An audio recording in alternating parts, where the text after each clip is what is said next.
Hello, everyone. Welcome back, wherever you are, whatever the time it is. It's obviously bedtime, and I'm glad you're here with me. Got my pot of tea next to me, I've got a good book to read, and I've got all of you. It's a great way to spend some time today. I hope everyone's been well, been keeping safe and plague-free, free of violence and other conflict, and even if you haven't, we've got a space to kind of get away from it now, just for a little bit. I know that coming here doesn't solve any of the problems that you may have been going through, but hopefully it gives you peace from them for an hour or two. At least that's my goal. So, today we're going to start off with another Samuel Taylor Coleridge poem. This time, it'll be The Rime of the Ancient Mariner, which is a little longer than most of the poems that we've read, but a very good one. Cool old poem about sailors and whatnot. So I do hope you enjoy it. If you have any other poets you'd like to hear, provided that they're public domain, of course, please jump in the Discord, go to the book request channel, and let me know what you'd like to hear read. I'll do my best to do them justice.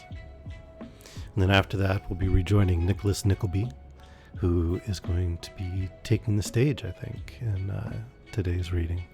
He joined with a theater company in, was it Portsmouth, I think, as an alternative to trying to get a job on a ship as a sailor. Being a sailor is a hard job. Difficult, even in today's age. Not sure if Nickleby would really be up to it. Hey, little dude. I'm glad you're here. How was school this week? I hope you did well. I hope you're glad to be here. Have you been playing any Teardown? I think that's the name of the game.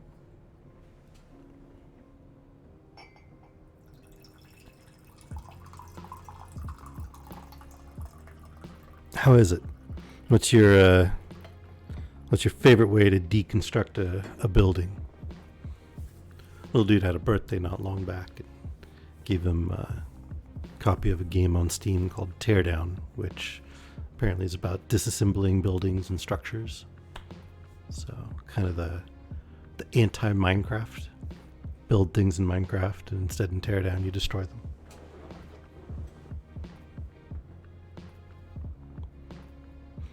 So is it mostly like construction equipment that you use, or do you get to use crazy things like ray guns from alien flying saucers and stuff like that?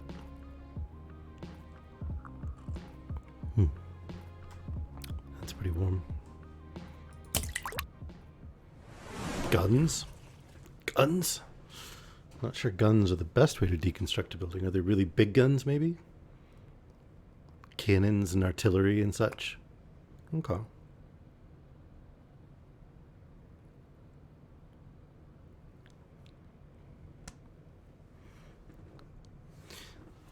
I think at least within a game, it'd be fun to tear down some buildings with the main guns from a old school, like World War II era battleship. Those things were enormous. And you could land a shell pinpoint precision from a long way out to sea. They used gearing mechanisms to actually do the calculations and that sort of thing. No computers. It's really impressive, honestly. Incredible machines. Even if the purpose was violence, but still incredible machines.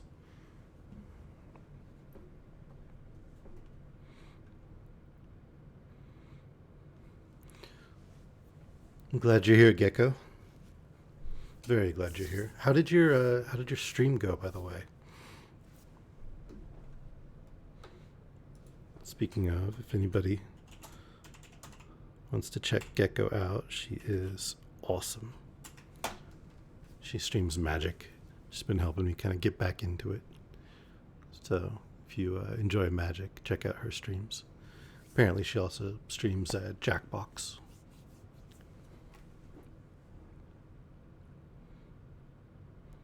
I'm glad.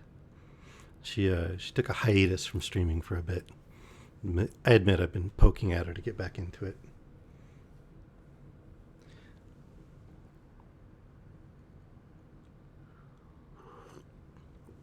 Hey, Vela. Glad you're here. I'm just waiting to see if Sparky and a couple other people are. Hey, there's a Sparky. Speaking of, looking for a couple more people to poke their heads into chat before I start with the poem for today. What's for dinner today? Is it scrumptious? Munchings and crunchings?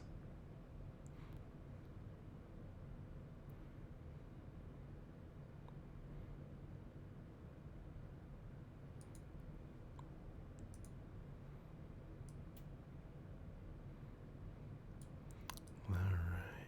Well, we will begin with the Rime of the Ancient Mariner by Samuel Taylor Coleridge.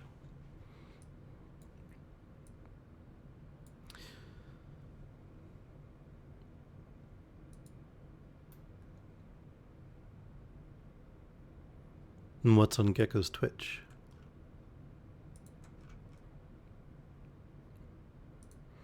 Let's check a Gecko Twitch.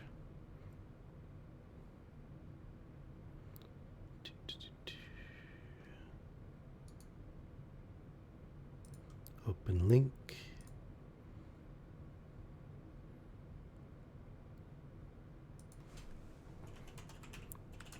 Gecko Gen. Ooh. Somebody hit over 50 followers. That's awesome. Congrats, Gecko. Now, if you just would have posted a VOD, I would totally have watched your stream and checked it out on the recording since I missed the live one.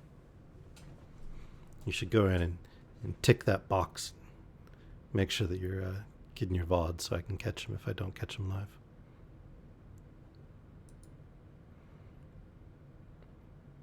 That's awesome, though, Gecko. I'm glad I was here for this.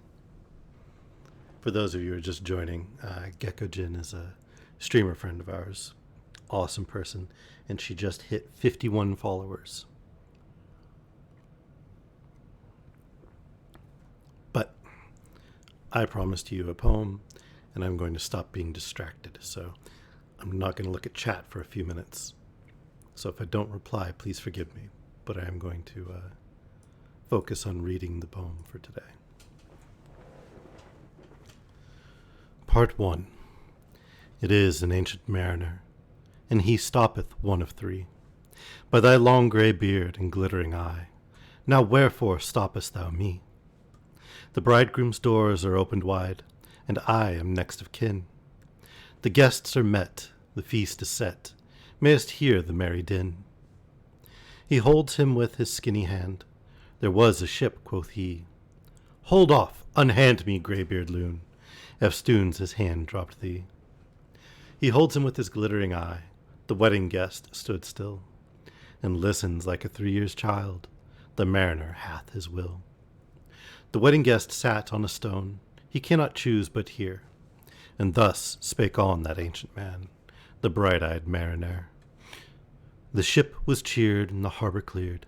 Merrily did we drop, below the kirk, below the hill, below the lighthouse top.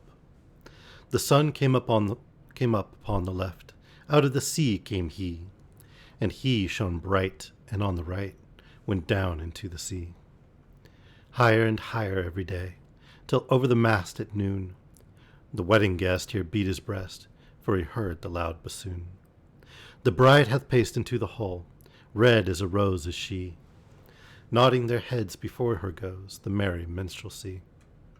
The wedding guest, he beat his breast, yet he cannot choose but hear. And thus spake on that ancient man, the bright-eyed mariner. And now the storm blast came, and he was tyrannous and strong. He struck with his o'ertaking wings, and chased us south along. With sloping masts and dipping prow, as who pursued with yell and blow, still treads the shadow of his foe, and forward bends his head. The ship drove fast, loud roared the blast, and southward, aye, we fled. And now there came both mist and snow, and it grew wondrous cold, and ice, mast high, came floating by, as green as emerald. And through the drifts the snowy cliffs did send a dismal sheen, nor shapes of men nor beasts we ken, the ice was all between. The ice was here, the ice was there, the ice was all around. It cracked and growled, and roared and howled, like noises in a swound. At length it did cross an albatross, through the fog it came, as if it had been a Christian soul, we hailed it in God's name. It ate the food it ne'er had eat, and round it flew. The ice did split with a thunder fit, the helmsman steered us through. And a good south wind sprang up behind, the albatross did follow, and every day, for food or play, came to the mariner's hollow. In mist or cloud, on mast or shroud, it perched for vespers 9, whilst all the night, through fog smoke white, glimmered the white moonshine. God save thee, ancient mariner, from the fiends that plague thee thus. Why lookest thou so? With my crossbow I shot the albatross. The sun now rose upon the right. Out of the sea came he, still hid in mist, and on the left went down into the sea. But the good south wind still blew behind, but no sweet bird did follow, nor any day for food or play came to the mariner's hollow. And I had done a hellish thing, and it would work 'em woe, for all averred I had killed the bird that made the breeze to blow. Ah, wretch, said they, the bird to slay, that made the breeze to blow. Nor dim nor red, like God's own head, the glorious sun uprised. Then all averred I had killed the bird that brought the fog and mist. 'Twas right, said they, such birds to slay, that bring the fog and mist. The fair breeze blew, the white foam flew, the furrow followed free. We were the first that ever burst into that silent sea. Down dropped the breeze, the sails dropped down, 'twas sad as sad could be, and we did speak only to break the silence of the sea. All in a hot and copper sky, the bloody sun at noon, right above, words are hard. Right up above the mast did stand, no bigger than the moon. Day after day, day after day, we stuck, nor breath nor motion, as idle as a painted ship upon a painted ocean. Water, water everywhere, and all the boards did shrink. Water, water everywhere, nor any drop to drink. The very deep did rot, O Christ, that this should ever be. Yea, slimy things did crawl with legs upon the slimy sea. About in reel and rout, the death fires danced at night. The water, like a witch's oils, burnt green and blue and white. And some in dreams assured were of the spirits that plagued us so. 9 fathom deep he had followed us from the land of mist and snow. And every tongue through utter drought was withered at the root. We could not speak, no more than if we had been choked with soot. Ah, well a day what evil looks had I from young and old. Instead of the cross, the albatross about my neck was hung. There passed a weary time, each throat was parched, and glazed each eye. A weary time, how glazed each weary eye. When looking westward I beheld a something in the sky. At first it seemed a little speck, and then it seemed a mist. It moved, and took at last a certain shape I wist. A speck, a mist, a shape I wist, and still it neared and neared. As if it dodged a water sprite, it plunged and tacked and veered. With throats unslaked, with black lips baked, we could nor laugh nor wail. Through utter drought all dumb we stood. I bit my arm, I sucked the blood, and cried, "A sail! A sail!" With throats unslaked, with black lips baked, agape they heard me call. Gramercy they for joy did grin, and all at once their breath drew in, as they were drinking all. See, see, I cried, she tacks no more, hither to work us wheel. Without a breeze, without a tide, she steadies with upright keel. The western wave was all aflame, the day was well nigh done. Almost upon the western wave rested the broad, bright sun, when that strange shape drove suddenly betwixt us and the sun. And straight the sun was flecked with bars, heaven's mother sin disgrace, as if through a dungeon grate he peered, with broad and burning face. Alas, thought I, and my heart beat loud, how fast she nears and nears. Are those her sails that glance in the sun like restless gossamers? Are those her ribs through which the sun did peer as through a grate? And is that woman all her crew? Is that a death, and are there two? Is death that woman's mate? Her lips were red, her looks were free, her locks were yellow as gold. Her skin was white as leprosy. The nightmare, life and death was she, who thicks man's blood with cold. The naked hulk alongside came, and the twain were casting dice. The game is done, I've won, quoth she, and whistles thrice. The sun's rim dips, and the stars rush out. At one stride comes the dark. With far-heard whisper o'er the sea, oft shot the spectre bark. We listened, and looked sideways up. Fear at my heart as at a cup, my lifeblood seemed to sip. The stars were dim, and thick the night. The steersman's face by his lamp gleamed white. From the sails the dew did drip, till clomb above the eastern bar the horned moon with one bright star within the nether tip. One after one by the star-dogged moon, too quick for groan or sigh, each turned his face with a ghastly pang, and cursed me with his eye. 4 times 50 living men, and I heard nor sigh nor groan.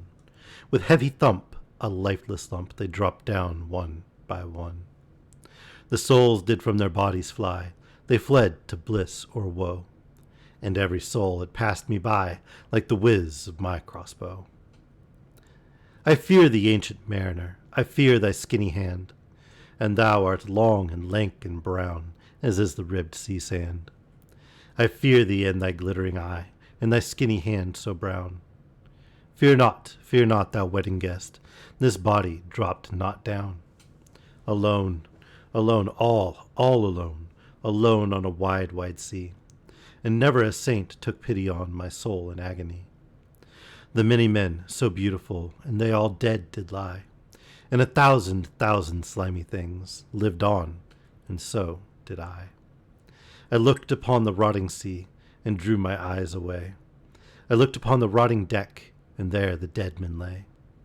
I looked to heaven, and tried to pray, but or ever a prayer had gushed, a wicked whisper came, and made my heart as dry as dust. I closed my lids and kept them close, and the balls like pulses beat, for the sky and the sea, and the sea and the sky, lay dead like a load on my weary eye, and the dead were at my feet. The cold sweat melted from their limbs, nor rot nor reek did they. The look with which they looked on me had never passed away. An orphan's curse would drag to hell a spirit from on high, but oh, more horrible than that is the curse in a dead man's eye. 7 days, 7 nights, I saw that curse, and yet I could not die. The moving moon went up the sky, and nowhere did abide. Softly she was going up, and a star or two beside.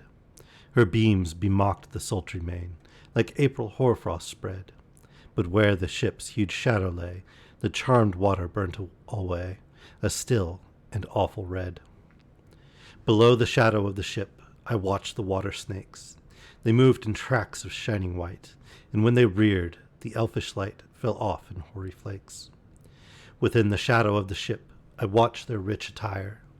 Blue, glossy green, and velvet black, they coiled and swam, and every track was a flash of golden fire. O happy living things! No tongue their beauty might declare. A spring of love gushed from my heart, and I blessed them unaware. Sure my kind saint took pity on me, and I blessed them unaware.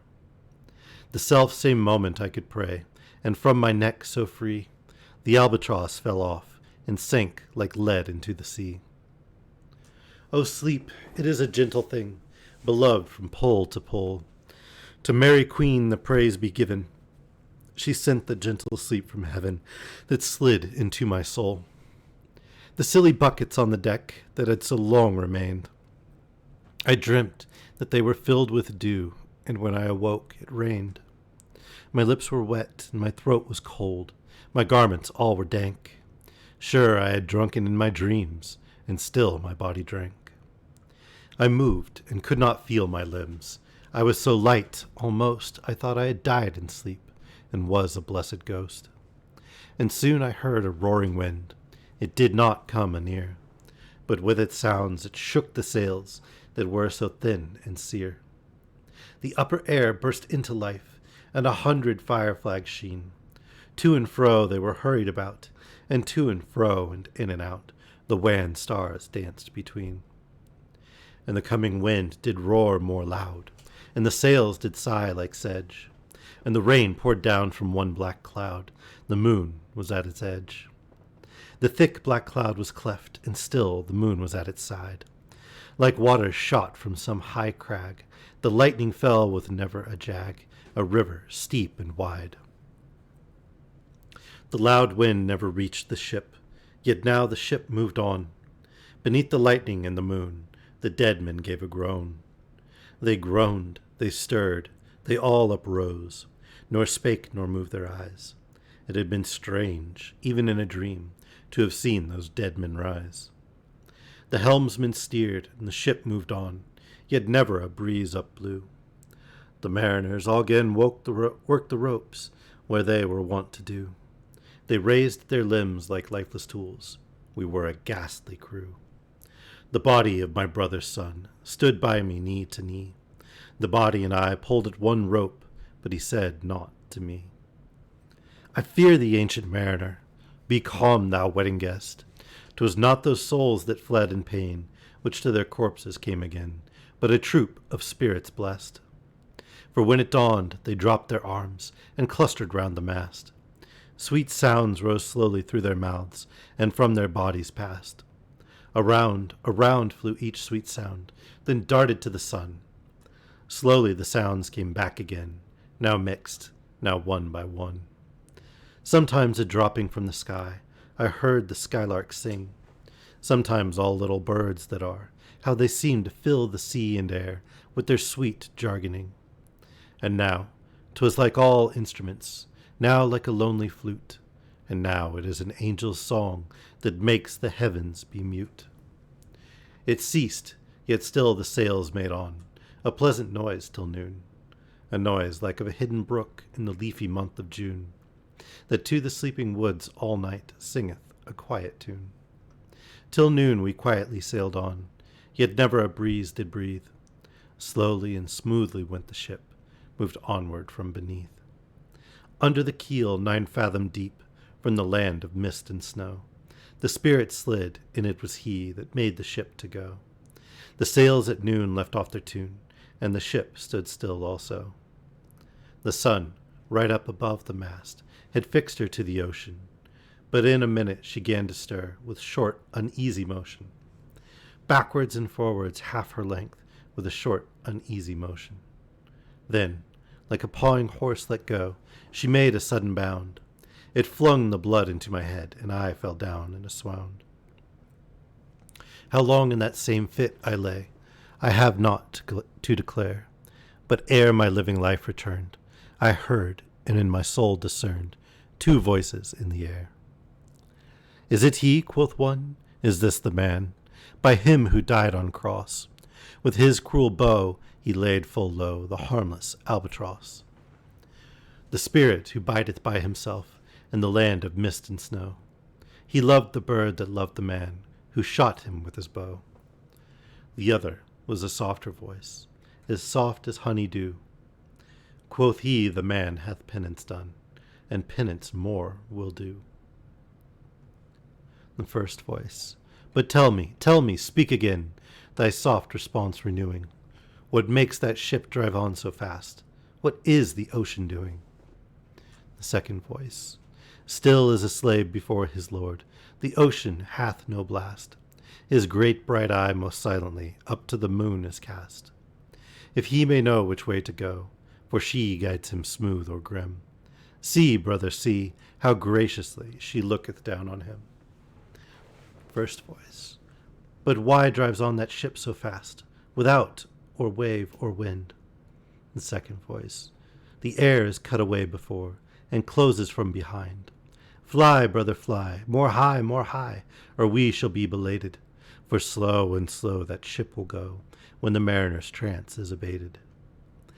I woke, and we were sailing on, as in a gentle weather. 'Twas night, calm night, the moon was high, the dead men stood together.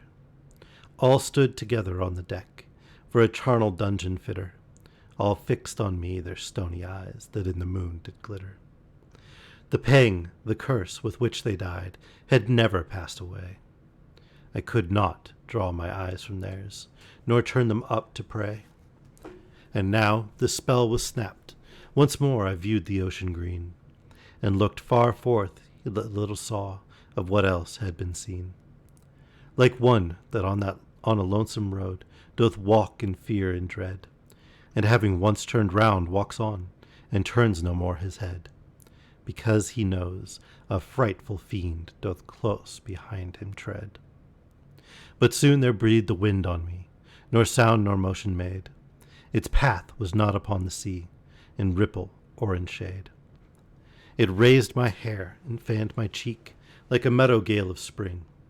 It mingled strangely with my fears, yet it felt like a welcoming. Swiftly, swiftly flew the ship, yet she sailed softly too. Sweetly, sweetly blew the breeze, on me alone it blew. O dream of joy, is this indeed the lighthouse top I see? Is this the hill? Is this the kirk? Is this mine own country? We drifted o'er the harbor bar, and I with sobs did pray, O let me be awake, my God, or let me sleep alway.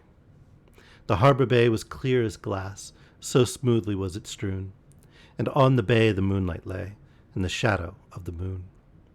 The rock shone bright, the kirk no less, that stands above the rock. The moonlight steeped in silentness, the steady weathercock. And the bay was white with silent light, till rising from the same, full many shapes that shadows were, in crimson colors came. A little distance from the prow, those crimson shadows were. I turned my eyes upon the deck. O Christ, what I saw there! Each corpse lay flat, lifeless and flat, and by the holy rood, a man all light, a seraph man, on every corpse there stood. The seraph band each waved his hand. It was a heavenly sight. They stood as signals to the land, each one a lovely light. The seraph band each waved his hand. No voice did they impart. No voice, but oh, the silence sank like music on my heart.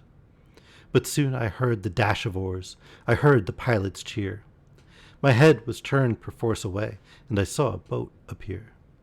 The pilot and the pilot's boy, I heard them coming fast.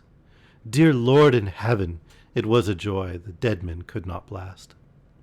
I saw a third, I heard his voice. It is the hermit good. He singeth loud his godly hymns that he makes in the wood. He'll shrieve my soul, he'll wash away the albatross's blood. Part 7. This hermit good that lives in the wood, which slopes down to the sea, how loudly his sweet voice he rears. He loves to talk with mariners that come from a far country. He kneels at morn and noon and eve. He hath a cushion plump. It is the moss that wholly hides the rotted old oak stump. The skiff boat neared. I heard them talk. Why, this is strange, I trow. Where are those lights so many and fair that signal made but now? Strange by my faith, the hermit said, and they answered not our cheer. The planks look warped, and see those sails, how thin they are and sere. I never saw aught like to them, unless perchance it were brown skeletons of leaves that lag my forest brook along, when the ivy tod is heavy with snow, and the owlet whoops to the wolf below that eats the she-wolf's young. Dear Lord, it hath a fiendish look. The pilot made reply. I am afeard. Push on, said the hermit cheerily. The boat came closer to the ship, but I nor spake nor stirred. The boat came close beneath the ship, and straight a sound was heard.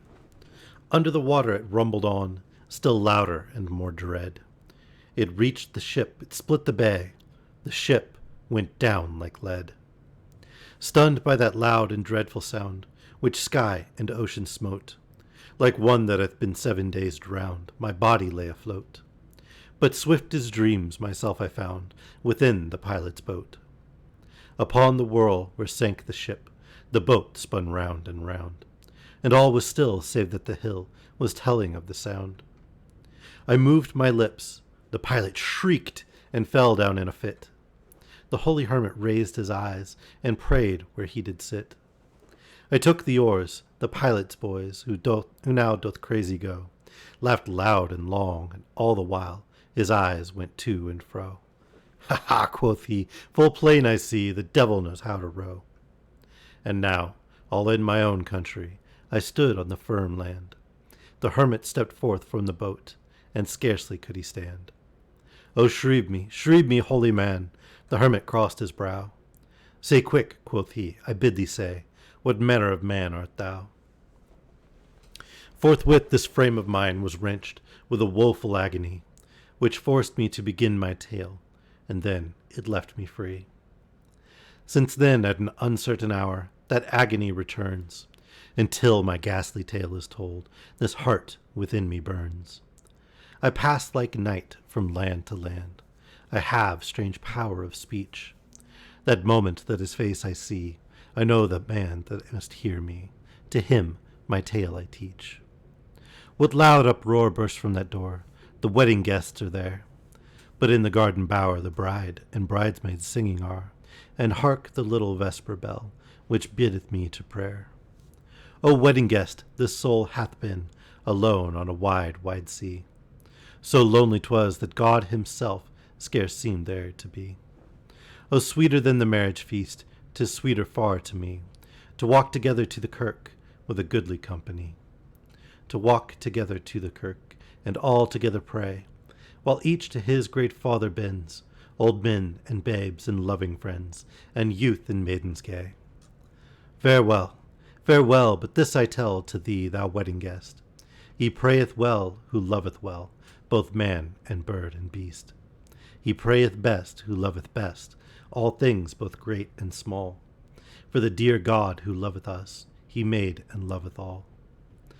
The mariner, whose eye is bright, whose beard with age is hoar, is gone, and now the wedding guest turned from the bridegroom's door. He went like one that has been stunned, and is of sense forlorn. A sadder and a wiser man, he rose the morrow morn. And that was The Rime of the Ancient Mariner, again by request. Told you it was a bit of a longer one. What'd you guys think? Did you enjoy it?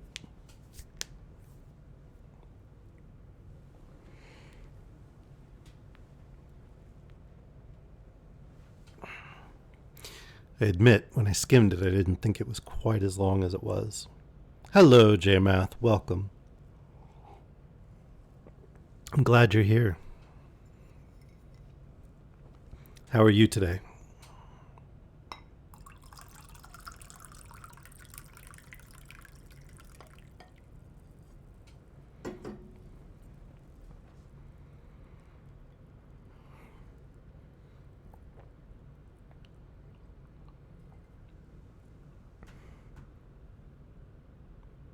A vegan dinner recipe.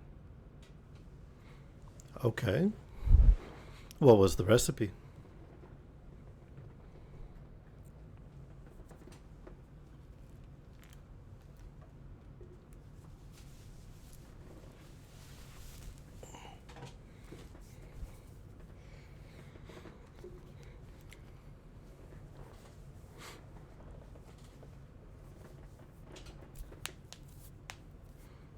Well, I'm pretty sure if you just wanted to shake things up, you could have thrown a chicken breast in a bag with some spices and given it a good shake or two, and then grilled that. But what was the vegan recipe you used?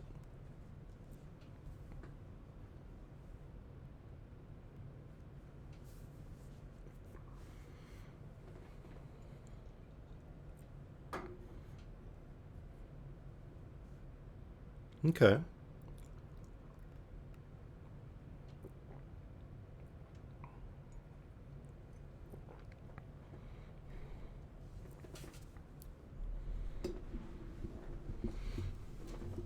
Quinoa cakes, kind of like maybe a thick pancake. I always have a little bit of difficulty with quinoa when I make it. It's the little shells get everywhere. The like little husks, just all over the place.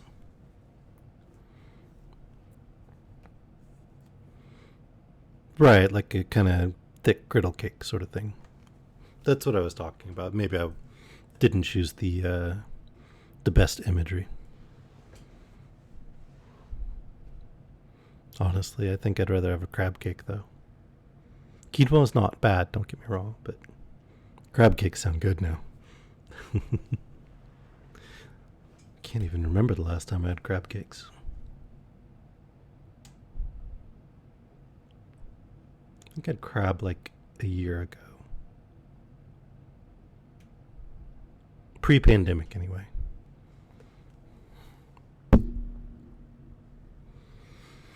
Yeah, it's not that hard to get good seafood, but generally involves going to a different place than my home, and that just hasn't happened with the pandemic.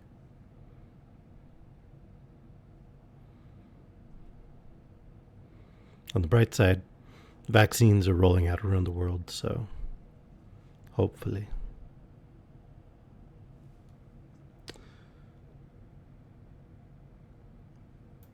All right, so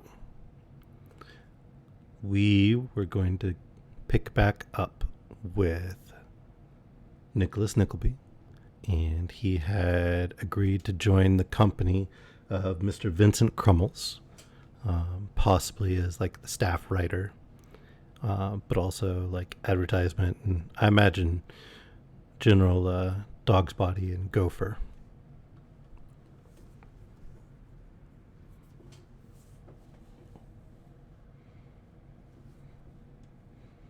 Hey, Panda, I'm glad you're here. You guys didn't order enough? I thought you spent billions on it.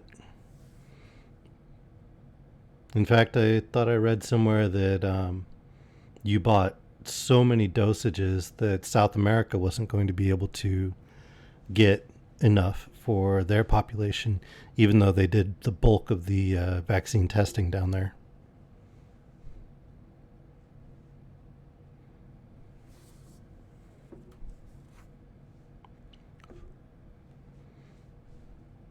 Although I did hear also that you guys were like reserving half or more of it in warehouses because reasons. I don't know. In any case, let's dive into Mr. Nicholas Nickleby's adventures. Back in a time when they thought that lobster was the bug of the sea and was a cruel and unusual punishment to feed it to prisoners.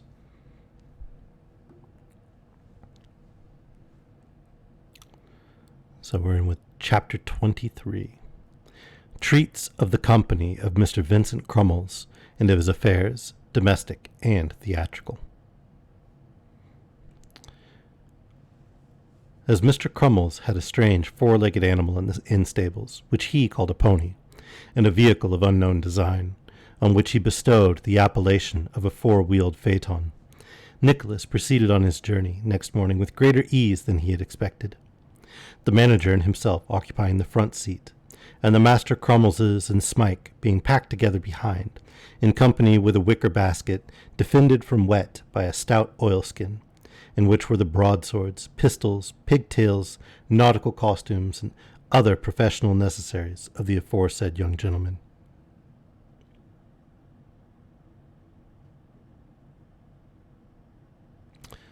I definitely agree that your country is a bit of a hot mess right now. The pony took his time upon the road, and, possibly in consequence of his theatrical education, evinced every now and then a strong inclination to lie down.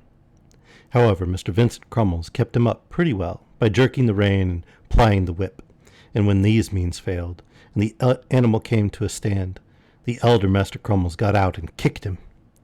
By dint of these encouragements, he was persuaded to move from time to time, and they jogged on, as Mr. Crummles truly observed, very comfortably for all parties. "He's a good pony at bottom," said Mr. Crummles, turning to Nicholas. "He might have been at bottom, but he certainly was not at top, seeing that his coat was of the roughest and most ill-favored kind." So Nicholas merely observed that he shouldn't wonder if he was. "Many and many is the circuit this pony has gone," said Mr. Crummles, flicking him skilfully on the eyelid for old acquaintance' sake. "He is quite one of us. His mother was on the stage." "Was she?" rejoined Nicholas. "She ate apple pie at a circus for upwards of 14 years, said the manager, fired pistols, and went to bed in a nightcap, and in short, took the low comedy entirely. His father was a dancer." "Was he at all distinguished?" "Not very," said the manager. "He was a rather low sort of pony. The fact is, he had been originally jobbed out by the day, and never quite got over his old habits. He was clever in melodrama, too, but too broad. When the mother died, he took the port wine business." "The port wine business!" cried Nicholas. "Drinking port wine with the clowns," said the manager. "But he was greedy, and one night bit off the bowl of the glass and choked himself, so his vulgarity was the death of him at last." The descendant of this ill-starred animal, requiring increased attention from Mr. Crummles as he progressed in his day's work, that gentleman had very little time for conversation. Nicholas was thus left at leisure to entertain himself with his own thoughts, until they arrived at the drawbridge at Portsmouth, when Mr. Crummles pulled up there. "We'll get down here," said the manager, "and the boys will take him round to the stable, and call at my lodgings with the luggage. You had better let yours be taken there, for the present." Thanking Mr. Vincent Crummles for his obliging offer, Nicholas jumped out, and giving Smike his arm, accompanied the manager up High Street on their way to the theatre, feeling nervous and uncomfortable enough at the prospect of an immediate introduction to a scene so new to him. They passed a great many bills pasted against the walls and displayed in windows, wherein the names of Mr. Vincent Crummles, Mrs. Vincent Crummles, Master Crummles, Master P. Crummles, and Miss Crummles were printed in very large letters, and everything else in very small ones, and turning at length into an entry in which was a strong smell of orange peel and lamp oil, with an undercurrent of sawdust, groped their way through a dark passage, and descending a step or two, threaded a little maze of canvas screens and paint pots, and emerged upon the stage of the Portsmouth Theatre. "Here we are," said Mr. Crummles. It was not very light, but Nicholas found himself close to the first entrance on the prompt side, among bare walls and dusty scenes, mildewed clouds, heavily daubed draperies, and dirty floors. He looked about him. Ceiling, pit, boxes, gallery, orchestra fittings, and decorations of every kind, all looked coarse, cold, gloomy, and wretched. "Is this a theatre?" whispered Smike in amazement. "I thought it was a blaze of light and finery." "Why, so it is," replied Nicholas, hardly less surprised. "But not by day, Smike, not by day." The manager's voice recalled him from a more careful inspection of the building to the opposite side of the proscenium, where, at a small mahogany table with rickety legs and of an oblong shape, sat a stout, portly female, apparently between 40 and 50, in a tarnished silk cloak, with her bonnet dangling by the strings in her hand, and her hair, of which she had a great quantity, braided in a large festoon over each temple. "Mr. Johnson," said the manager, for Nicholas had given the name which Newman Noggs had bestowed upon him in his conversation with Mrs. Kinnywiggs. "Let me introduce Mrs. Vincent Crummles." "I am very glad to see you, sir," said Mrs. Vincent Crummles, in a sepulchral voice. "I am very glad to see you, and still more happy to hail you as a promising member of our corps." The lady shook Nicholas by the hand as she addressed him in these terms. He saw it was a large one, but he had not expected quite such an iron grip as that with which she honored him. "And this," said the lady, crossing to Smike, as tragic actresses cross when they obey a stage direction, "and this is the other. You too are welcome, sir." "He'll do, I think, my dear," said the manager, taking a pinch of snuff. "He is admirable," replied the lady. "An acquisition indeed." As Mrs. Vincent Crummles recrossed back to the table, there bounded onto the stage from some mysterious inlet a little girl in a dirty white frock, with tucks up to the knees, short trousers and sandaled shoes, white spencer, pink gauze bonnet, green veil, and curl papers, who turned a pirouette, cut twice in the air, turned another pirouette, then, looking off at the opposite wing, shrieked, bounded forward to within 6 inches of the footlights, and fell into a beautiful attitude of terror, as a shabby gentleman in an old pair of buff slippers came in at one powerful slide, and chattering his teeth, fiercely brandished a walking stick. "They are going through The Savage and the Maiden," said Mrs. Crummles. "Oh," said the manager, "the little ballet interlude. Very good. Go on. A little this way, if you please, Mr. Johnson. That'll do now." The manager clapped his hands as a signal to proceed, and the savage, becoming ferocious, made a slide toward the maiden.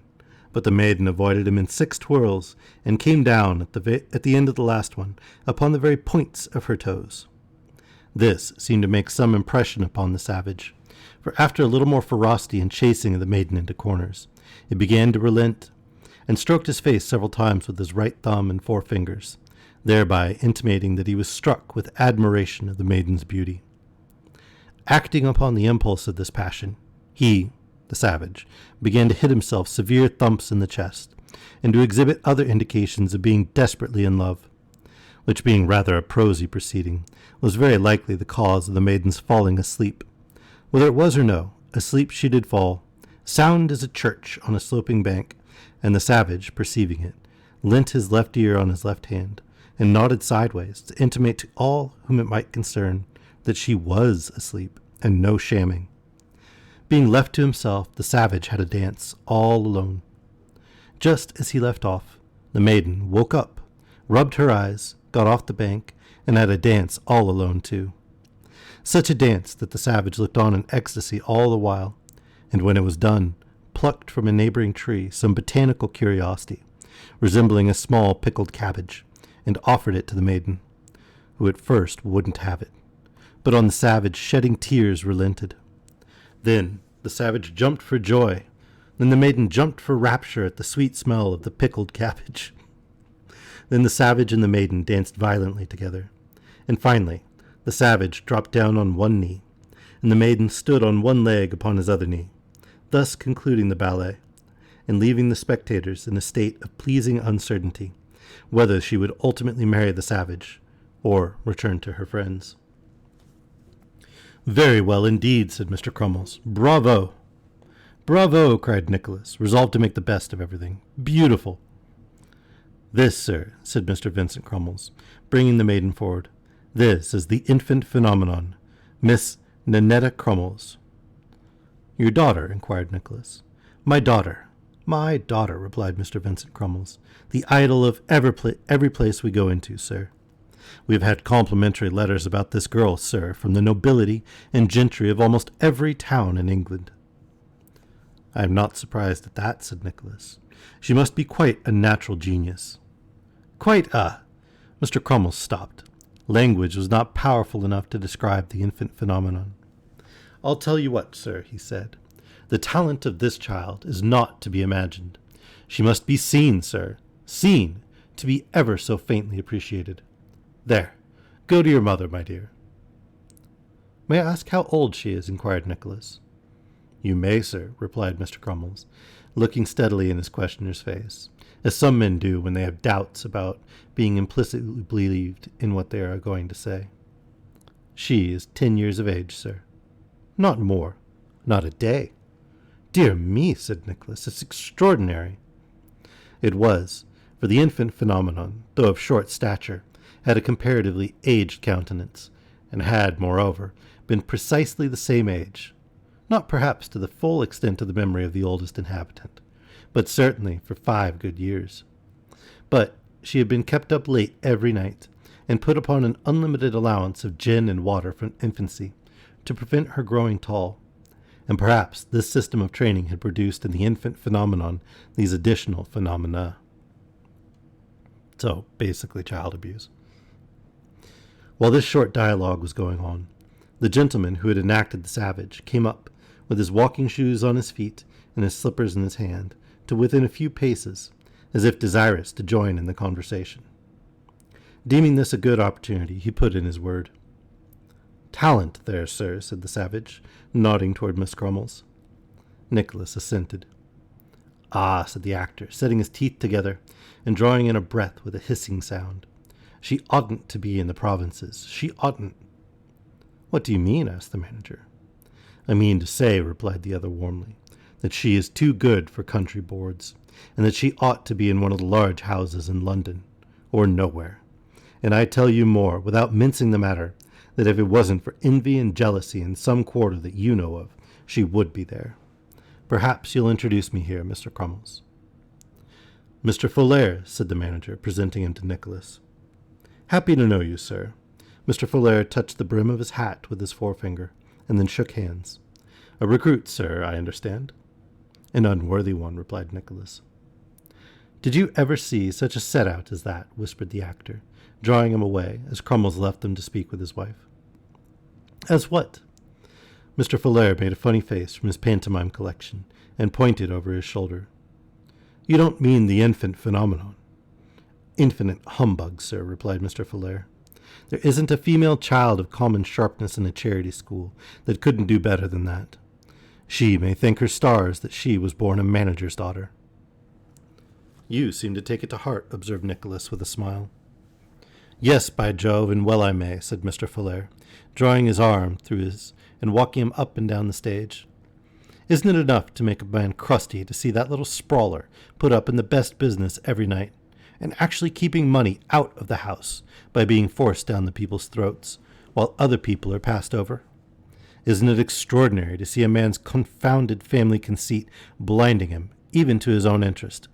Why, I know of 15 and 6pence that came to Southampton one night last month to see me dance the Highland Fling, and what's the consequence? I've never been put up in it since, never once, while the infant phenomenon has been grinning through artificial flowers at 5 people and a baby in the pit, and 2 boys in the gallery every night." "If I may judge from what I have seen of you," said Nicholas, "you must be a valuable member of the company." "Oh," replied Mr. Folair, beating his slippers together to knock the dust out, "I can come in it pretty well. Nobody better, perhaps, in my own line. But having such business as one gets here is like putting lead on one's feet instead of chalk, and dancing in fetters without the credit of it. Hullo, old fellow, how are you?" The gentleman addressed in these latter words was a dark-complexioned man, inclining indeed to sallow, with long, thick black hair, and very evident inclinations, although he was close-shaved, of a stiff beard and whiskers of the same deep shade. His age did not appear to exceed 30, though many at first sight would have considered him much older, as his face was long and very pale from the constant application of stage paint.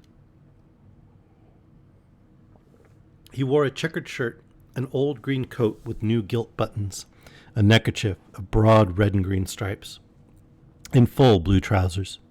He carried, too, a common ash walking stick, apparently more for show than use, as he flourished it about, with the hooked end downward, except when he raised it for a few seconds, and throwing himself into a fencing attitude, made a pass or two at the side scenes or at any other object, animate or inanimate, that chanced to afford him a pretty good mark at the moment. "Well, Tommy," said this gentleman, making a thrust at his friend, who parried it dexterously with the slipper, "what's the news?" "A new appearance, that's all," replied Mr. Folair, looking at Nicholas. "Do the honors, Tommy, do the honors," said the other gentleman, tapping him reproachfully on the crown of the hat with his stick. "This is Mr. Linville, who does our first tragedy, Mr. Johnson," said the pantomimist. "Except when old Bricks and Mortar takes it into his head to do it himself, you should add, Tommy," remarked Mr. Linville. You know who Bricks and Mortar is, I suppose. I do not, indeed, replied Nicholas. We call Crummles that, because his style of acting is rather in the heavy and ponderous way, said Mr. Linville. I mustn't be cracking jokes, though, for I have got a part of 12 lengths here, which I must be up in tomorrow night, and I haven't had time to look at it yet. I'm a confounded quick study, that's one comfort. Consoling himself with this reflection, Mr. Linville drew from his coat pocket a greasy and crumpled manuscript, and having made another pass at his friend, proceeded to walk to and fro, conning it to himself and indulging occasionally in such appropriate action as his imagination and the text suggested. A pretty general muster of the company had by this time taken place, for besides Mr. Linville and his friend Tommy, there were present a slim young gentleman with weak eyes, who played the low-spirited lovers and sang tenor songs, and who had come arm in arm with the comic countryman, a man with a turned-up nose, large mouth, broad face, and staring eyes.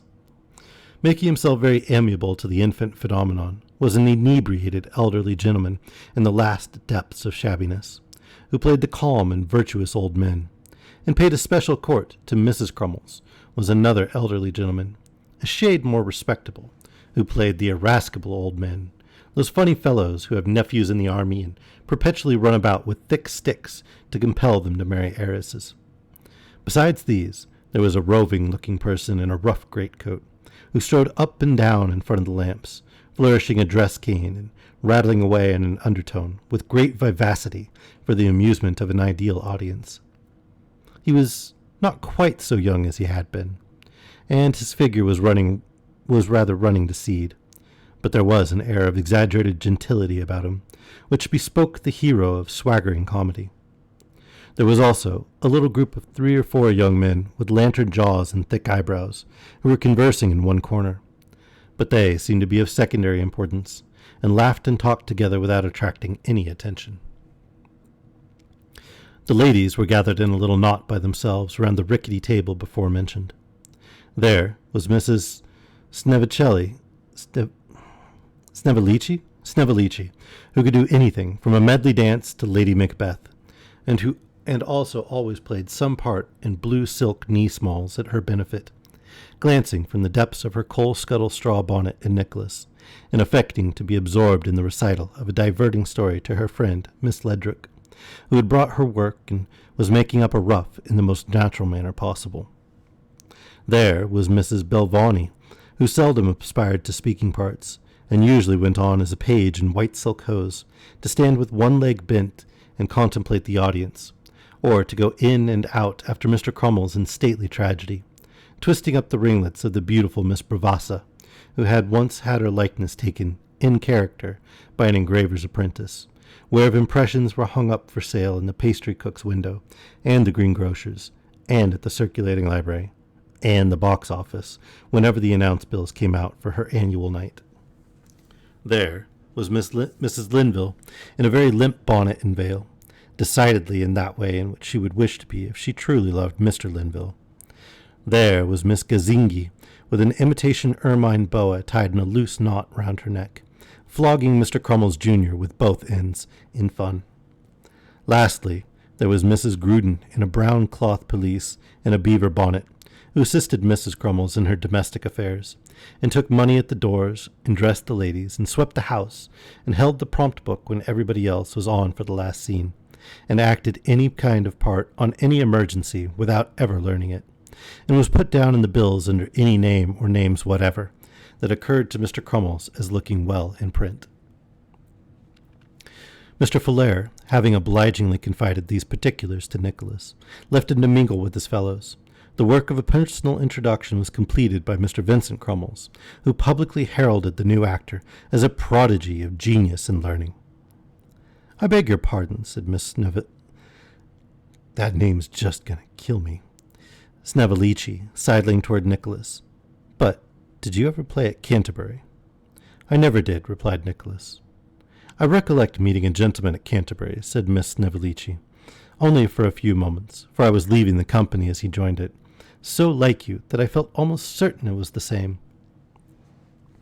I see you now for the first time, rejoined Nicholas, with all due gallantry. I am sure I never saw you before. I couldn't have forgotten it. Oh, I'm sure. It's very flattering of you to say so, retorted Miss Snevellicci, with a graceful bend. Now I look at you again, I see that the gentleman at Canterbury hadn't the same eyes as you. You'll think me very foolish for taking notice of such things, won't you? Not at all, said Nicholas. How can I feel otherwise than flattered by your notice in any way? Oh, you men are such vain creatures, cried Miss Snevellicci. Whereupon she became charmingly confused, and pulling out her pocket handkerchief from a faded pink silk reticule with a gilt clasp, called to Mrs. Ledrook. Led, my dear, said Miss Snevellicci. Well, what is the matter, said Miss Ledrook. It's not the same. Not the same what? Canterbury. You know what I mean. Come here, I want to speak to you. But Miss Ledrook wouldn't come to Miss Snevellicci, so Miss Snevellicci was obliged to go to Miss Ledrook, which she did in a skipping manner that was quite fascinating, and Miss Ledrook evidently joked Miss Snevellicci about being struck with Nicholas, for, after some playful whispering, Miss Snevellicci hit Miss Ledrook very hard on the backs of her hands, and retired up in a state of pleasing confusion. Ladies and gentlemen, said Mr. Vincent Crummles, who had been writing on a piece of paper, we'll call the mortal struggle tomorrow at 10. Everybody for the procession, intrigue, and ways and means. You're all up in, so we shall only want one rehearsal. Everybody at 10, if you please. Everybody at 10, repeated Mrs. Gruden, looking about her. On Monday morning we shall read a new piece, said Mr. Crummles. The name's not known yet, but everybody will have a good part. Mr. Johnson will take care of that. Totally putting Nicholas on the spot. Hullo, said Nicholas, starting. On Monday morning, repeated Mr. Crummles, raising his voice, to drown the unfortunate Mr. Johnson's remonstrance. That'll do, ladies and gentlemen. The ladies and gentlemen required no second notice to quit. In a few minutes the theatre was deserted, save by the Crummles family, Nicholas, and Smike. Upon my word, said Nicholas, taking the manager aside, I don't think I can be ready by Monday. Pooh-pooh, replied Mr. Crummles. But really I can't, returned Nicholas. My invention is not accustomed to these demands, or possibly I might produce. Invention? What the devil's that got to do with it? Cried the manager hastily. Everything, my dear sir.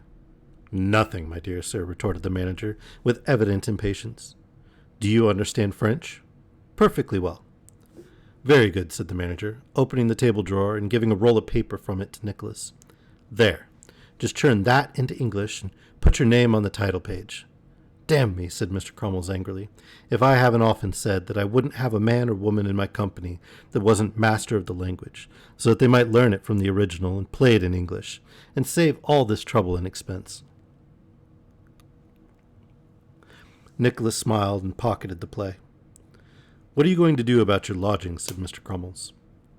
Nicholas could not help thinking that, for the first week, it would be an uncommon convenience to have a turn-up bedstead in the pit, but he merely remarked that he had not turned his thoughts that way.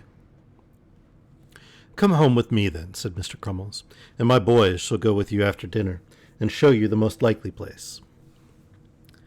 The offer was not to be refused.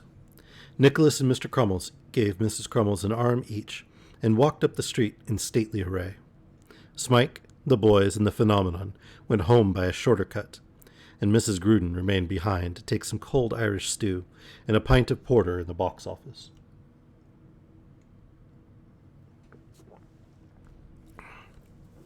Mrs. Crummles trod the pavement as if she were going to immediate execution with an animating consciousness of innocence, and that heroic fortitude which virtue alone inspires. Mr. Crummles, on the other hand, assumed the look and gait of a hardened despot, but they both attracted some notice from many of the passers-by, and when they heard a whisper of Mr. and Mrs. Crummles, or saw a little boy run back to stare them in the face, the severe expression of their countenances relaxed, for they felt it was popularity. Mr. Crummles lived in St. Thomas's Street, at the house of one Bulf, a pilot, who sported a boat-green door with window frames of the same color, and had the little finger of a drowned man on his parlor mantel-shelf, with other maritime and natural curiosities. He displayed also a brass knocker, a brass plate, a brass bell handle, all very bright and shining, and had a mast with a vane on the top of it in his backyard. "You are welcome," said Mrs. Crummles, turning round to Nicholas when they reached the bow-windowed front room on the first floor. Nicholas bowed his acknowledgments, and was unfeignedly glad to see the cloth laid. "We have but a shoulder of mutton with onion sauce," said Mrs. Crummles, in the same charnel house voice. "But such as our dinner is, we beg you to partake of it." "You are very good," replied Nicholas. "I shall do it ample justice." "Vincent," said Mrs. Crummles, "what is the hour?" 5 minutes past dinner time," said Mr. Crummles. Mrs. Crummles rang the bell. "Let the mutton and onion sauce appear."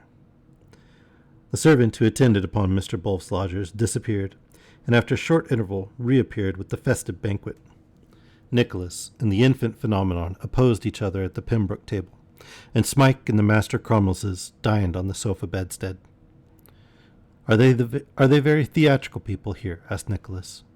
"No," replied Mr. Crummles, shaking his head. "Far from it. Far from it." "I pity them," observed Mrs. Crummles. "So do I," said Nicholas, "if they have no relish for theatrical entertainments, properly conducted." "Then they have none, sir," rejoined Mr. Crummles. "To the infant's benefit last year, on which occasion she repeated 3 of her most popular characters, and also appeared in The Fairy Porcupine, as originally performed by her, there was a house of no more than £4.12. "Is it possible?" cried Nicholas. "And £2 of that was trust, Pa," said the phenomenon. "And £2 of that was trust," repeated Mr. Crummles. "Mrs. Crummles herself has played to mere handfuls." "But they are always a taking audience, Vincent," said the manager's wife.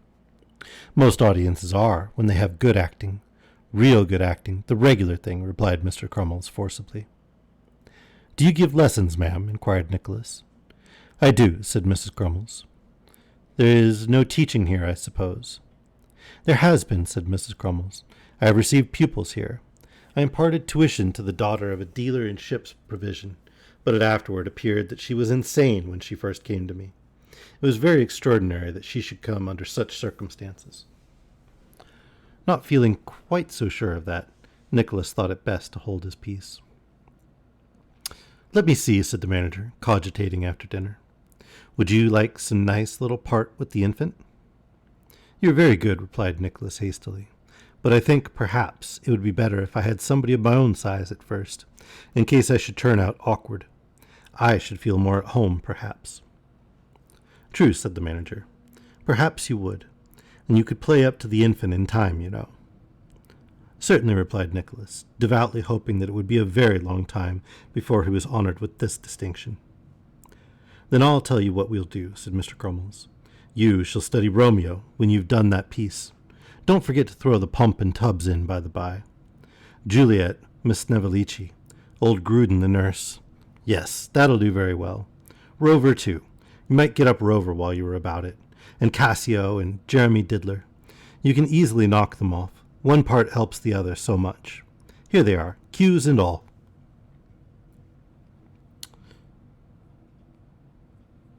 All right. Sorry, I was just checking the chapter. I realized we went over time a little bit.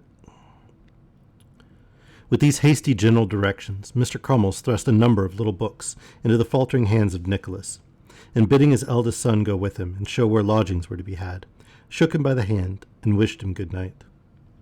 There is no lack of comfortable furnished apartments in Portsmouth, and no difficulty in finding some that are proportionate to very slender finances.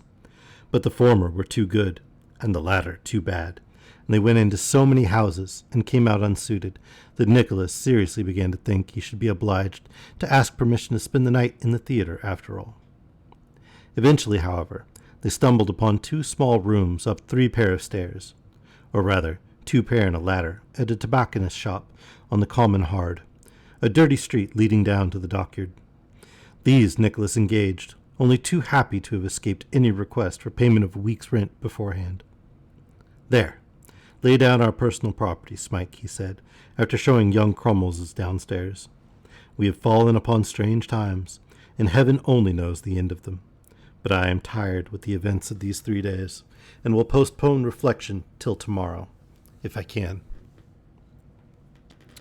All right, we'll take a short intermission here. I suppose I owe you guys a question.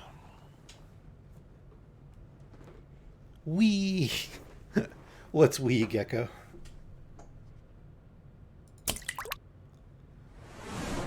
Oh. I remember the first time I had to find a place of my own. And, Dickens is a pretty apt description there. Lots of nice places to find, and lots of cheap places, but not so much with cheap and nice. Cheap places were awful. The nice places were way too expensive.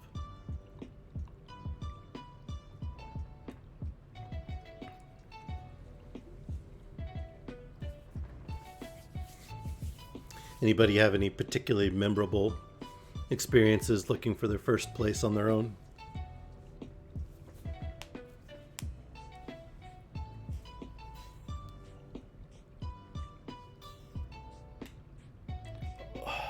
My first roommate was a friend, and that is your first place. Okay. And I moved in with him, and for the bulk of the time he was between jobs, and I ended up covering most of the bills along with his parents. Of course, since he was the original resident of the apartment, he was a bit bossy and arrogant. Honestly, he was kind of an ass to live with. Lorded it over me a bit. But the final line that was too much was I'd come home from working and the power was out. And I come up to him and I'm like, why is the power out? I gave you all the money for the power bill. You were supposed to have paid it because it was in his name, of course. And he hadn't paid it. And he said, but don't worry, I paid for the internet. And I just looked at him. Because he said it like it was a good thing, like it was positive, like he had prioritized correctly. Don't worry about the power, I paid the internet. And my brain just kind of blipped, just like skipped a moment, like if you're biking and the chain starts to pop off and it just skips. And I couldn't quite comprehend what he had just said to me. So I moved out the next day. It's like, nope, I'm done. That's it. This is over. No more. I'm done. I'm done feeding you and paying the bulk of the bills and dealing with your arrogance and just,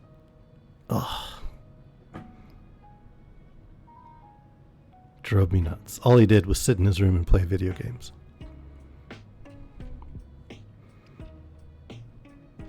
He was proud of being an otaku or a NEET.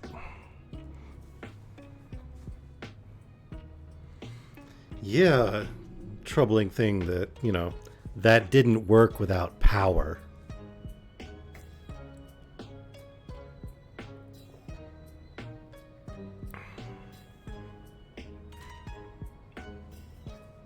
You lost your glasses.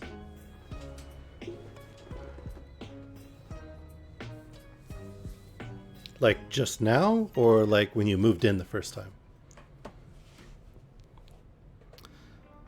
Taco Bell sounds terrible. I'm guessing it's actually not that great the first time, let alone reheated.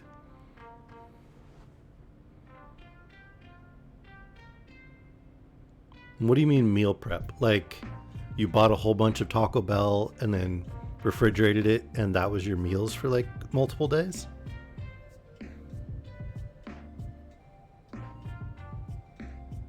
Oh, you poor thing. Don't do that. Don't do that at all. I mean, I admit, when I lived in my first place, for a while I worked food delivery. Yay, Gecko found the glasses. I worked food delivery, and there were often canceled meals. And so I would contrive to bring home the extra food and stock the fridge in the house with the excess food from work. But yes, yay seeing, yay glasses. All right, let's see. I owe you guys a question.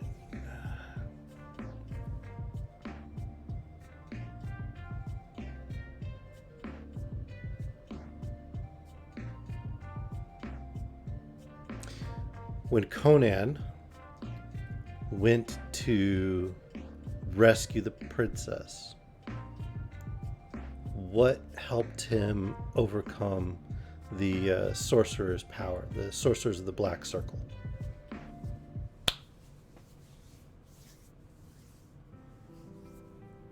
What protected him from their magics?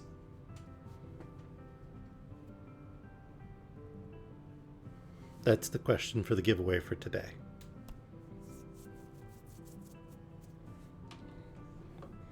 Here, I'll even type it in the chat.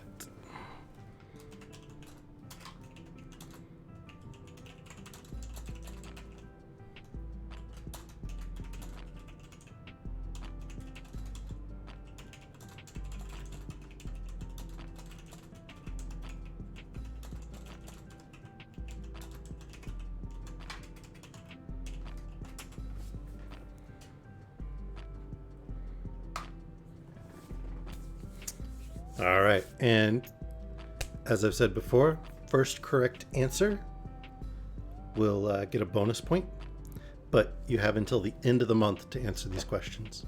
And I did add a channel in the Discord, and I'm adding the giveaway questions to it so that you guys have a place to like reference what all the questions were.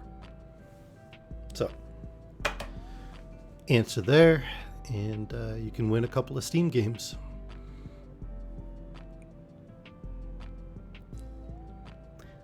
I told you, Vela, you can answer. You haven't helped me with any of the questions.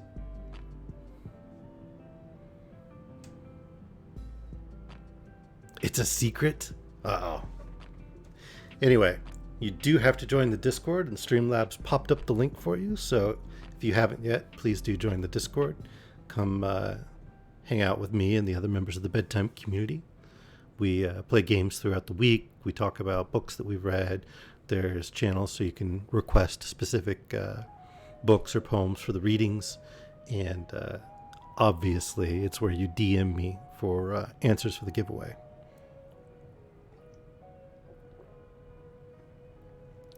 And if you are enjoying the stream, please do click that follow button. There's also a YouTube channel where I archive the past streams, and you can find the older content. And go ahead and subscribe on there so you get updates. I will be giving the YouTube a little more love this year.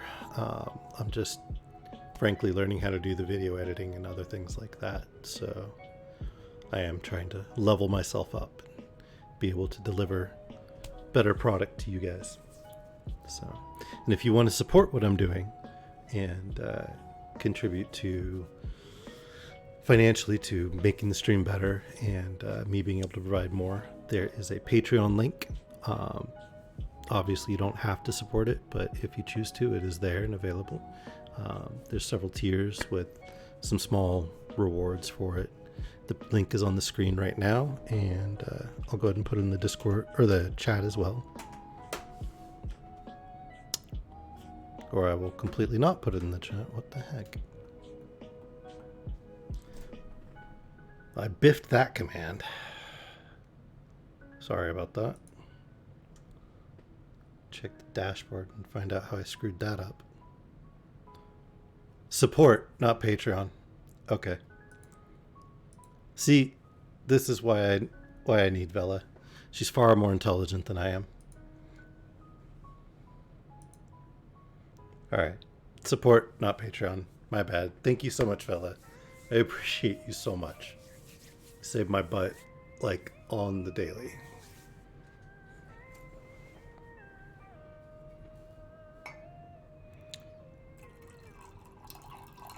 Oh no, that's all the tea.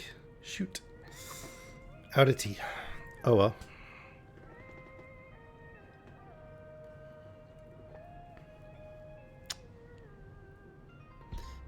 Yeah, it was an instant, if I remember correctly. You're right. I bet that was what it was.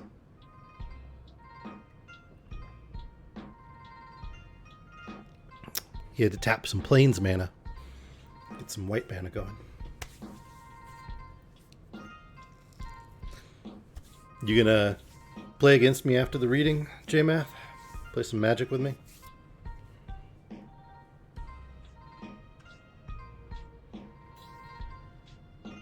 Sweet. How about you, Gecko? Maybe we can even lure Vela into a game or two.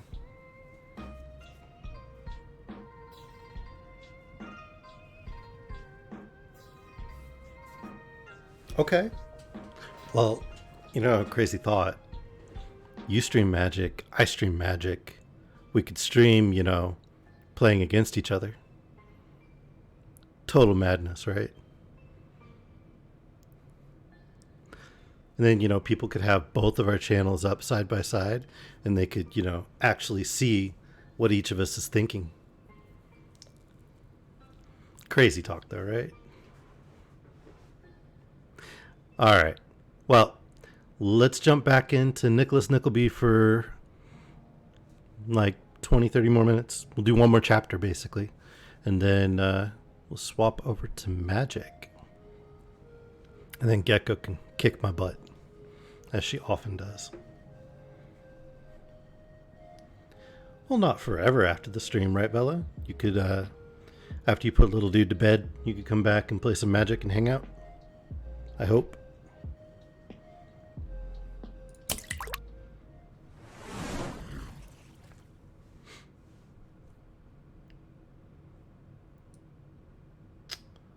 So that's embarrassing. Did you guys really not notice the title, or was it just funnier to laugh at me for leaving it all unupdated? Sorry about that.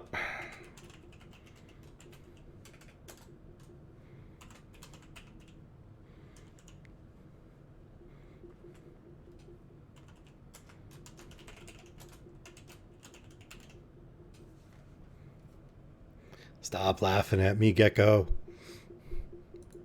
You know I'm still new to this stuff. Oops.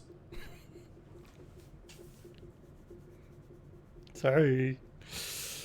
Okay.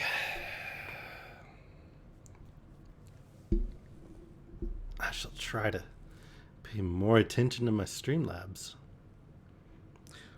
All right. Oh, by the way, this is what that name that I was stumbling over looks like. As apparently I'm going to be saying it a lot.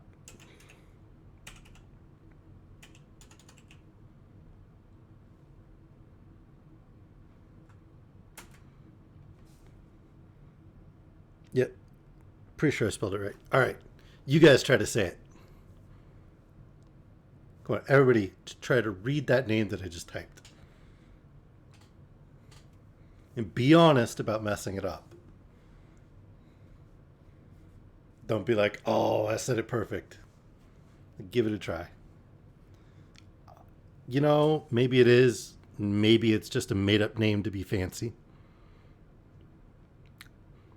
Because, I mean, it's not like anybody in the theater company has a fake name.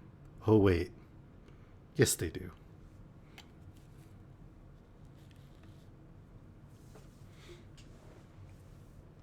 And it's certainly not like anybody in the theater company might be motivated to conceal their identity because of some past scandal that they're running from. Oh, wait. Yep. Definitely have some of that, too. So maybe it's Italian, or maybe it's somebody that just wants to sound Italian.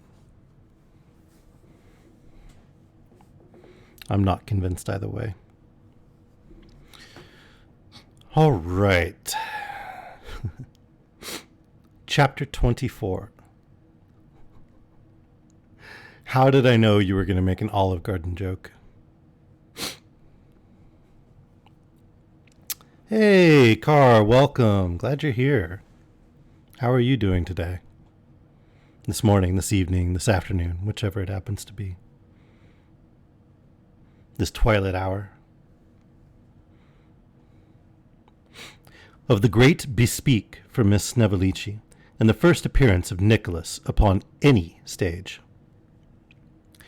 Nicholas was up betimes in the morning, but he had scarcely begun to dress, notwithstanding, when he heard footsteps ascending the stairs, and was presently saluted by the voices of Mr. Fillaire the pantomimist, and Mr. Linville the tragedian. "House, house, house!" cried Mr. Fillaire. "What ho within there!" said Mr. Linville, in a deep voice. "Confound these fellows," thought Nicholas. "They have come to breakfast, I suppose. I'll open the door directly if you'll wait an instant." The gentleman entreated him not to hurry himself, and, to beguile the interval, had a fencing bout with their walking sticks on the very small landing place, to the unspeakable discomposure of all the other lodgers downstairs. "Here, come in," said Nicholas, when he had completed his toilet.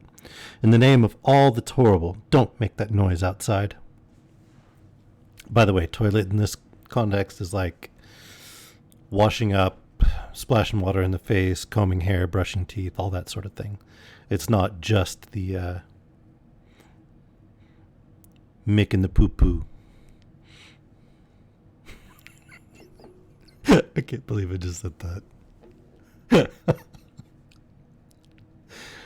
Oh, at least I make myself laugh. Why am I a butthead?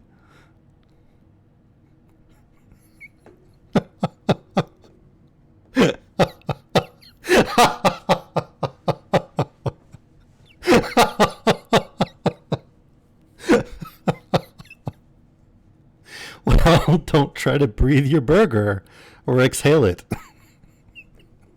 This hardly seems like my fault.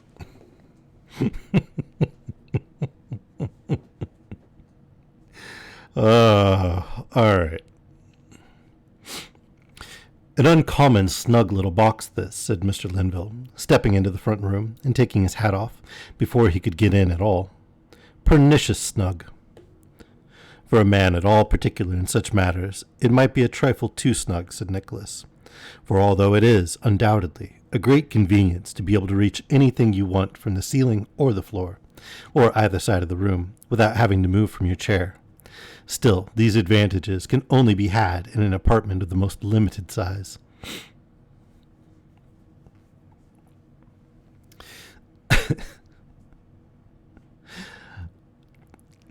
"I'm sorry that you tried to sit your burger through the nose, fella." It isn't a bit too confined for a single man," returned Mr. Linville. "That reminds me.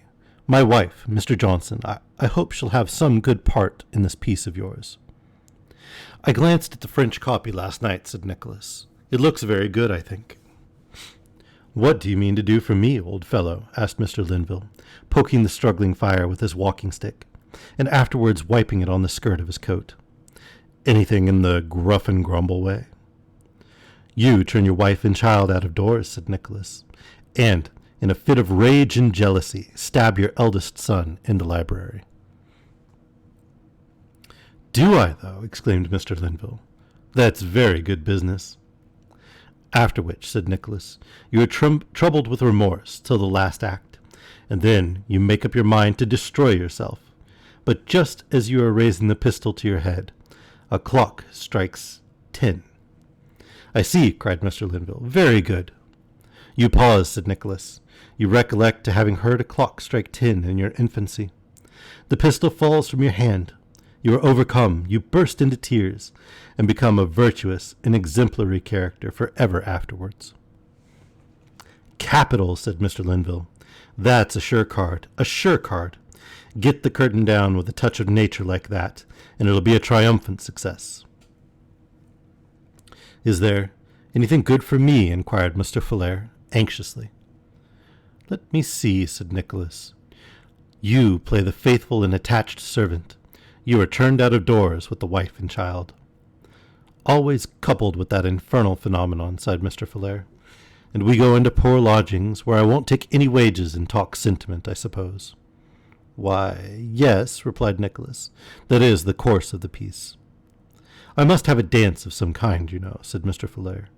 You'll have to introduce one for the phenomenon, so you better make a pas de deux and save time.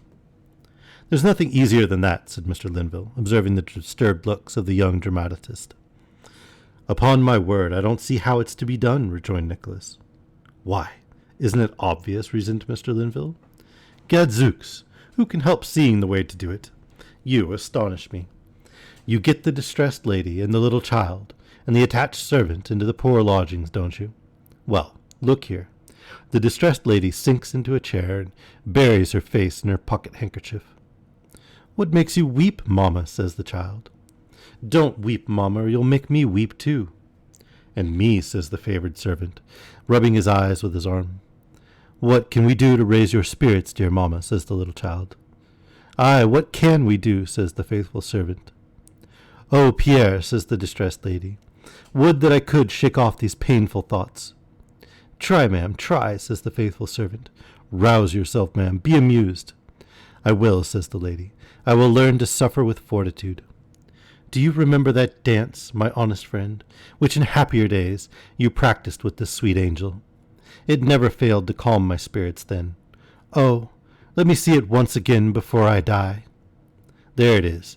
Cue for the band, Before I Die, and off they go. That's the regular thing, isn't it, Tommy? That's it, replied Mr. Folair. The distressed lady, overpowered by old recollections, faints at the end of the dance, and you close in with a picture. Profiting by these and other lessons, which were the result of the personal experiences of the two actors, Nicholas willingly gave them the best breakfast he could, and, when he at length got rid of them, applied himself to his task, by no means displeased to find that it was so much easier than he had at first supposed. He worked very hard all day, and did not leave his room until the evening, when he went down to the theatre, whither Smike had repaired before him to go on with another gentleman as a general rebellion. Here all the people were so much changed that he scarcely knew them. False hair, false color, false calves, false muscles, they had become different beings. Mr. Linville was a blooming warrior of most exquisite proportions. Mr. Crummles, his large face shaded by a profusion of black hair, a Highland outlaw of most majestic bearing, one of the old gentlemen a jailer, and the other a venerable patriarch, the comic countryman a fighting man of great valor, relieved by a touch of humor. Each of the Master Crummleses a prince in his own right, and the low-spirited lover a desponding captive. There was a gorgeous banquet ready spread for the third act, consisting of 2 pasteboard vases, 1 plate of biscuits, a black bottle, and a vinegar cruet, and in short, everything was on a scale of the utmost splendor and preparation. Nicholas was standing with his back to the curtain, now contemplating the first scene, which was a Gothic archway about 2 feet shorter than Mr. Crummles, through which that gentleman was to make his first entrance, and now listening to a couple of people who were cracking nuts in the gallery, wondering whether they made the whole audience, when the manager himself walked familiarly up and accosted him. "Been in front tonight?" said Mr. Crummles. "No," replied Nicholas, "not yet. I am going to see the play." "We've had a pretty good let," said Mr. Crummles. 4 front places in the center, and the whole of the stage box. "Oh, indeed," said Nicholas. "A family, I suppose?" "Yes," said Mr. Crummles. "Yes, it's an affecting thing. There are 6 children, and they never come unless the phenomenon plays." It would have been difficult for any party, family or otherwise, to have visited the theater on a night when the phenomenon did not play, inasmuch as she always sustained one, and not uncommonly 2 or 3 characters every night. But Nicholas, sympathizing with the feelings of a father, refrained from hinting at this trifling circumstance, and Mr. Crummles continued to talk, uninterrupted by him. Yeah, those parents who think that their children are geniuses when they're anything but.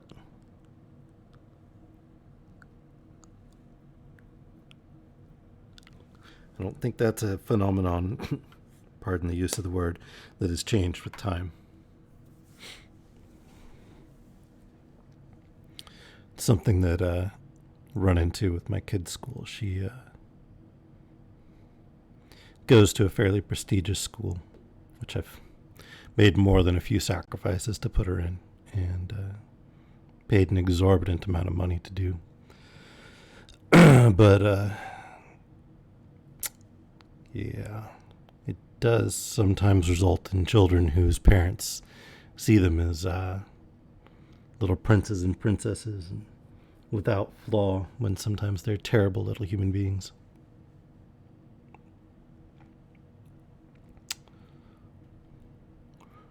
"6," said that gentleman. "Pa and Ma 8, Aunt 9, governess 10, grandfather, grandmother 12. Then there's the footman, who stands outside with a bag of oranges and a jug of toast and water, and sees the play for nothing through the little pane of glass in the box door. It's cheap at a guinea. They gain by taking a box." "I wonder you allow so many," observed Nicholas.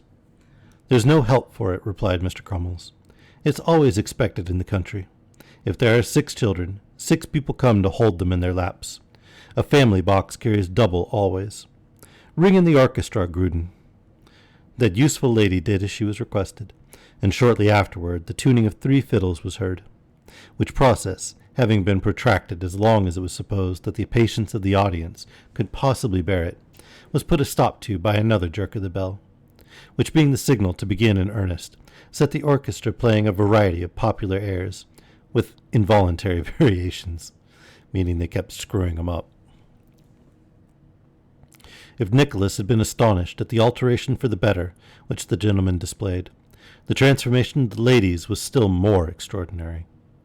When from a snug corner of the manager's box he beheld Miss Snevellicci in all the glories of white muslin with a golden hem, and Mrs. Crummles in all the dignity of the outlaw's wife, and Miss Bravassa in all the sweetness of Miss Snevellicci's confidential friend, and Miss Belvani in the white silks of a page, doing duty everywhere, and swearing to live and die in the service of everybody, he could scarcely contain his admiration, which testified itself in great applause, and the closest possible attention to the business of the scene.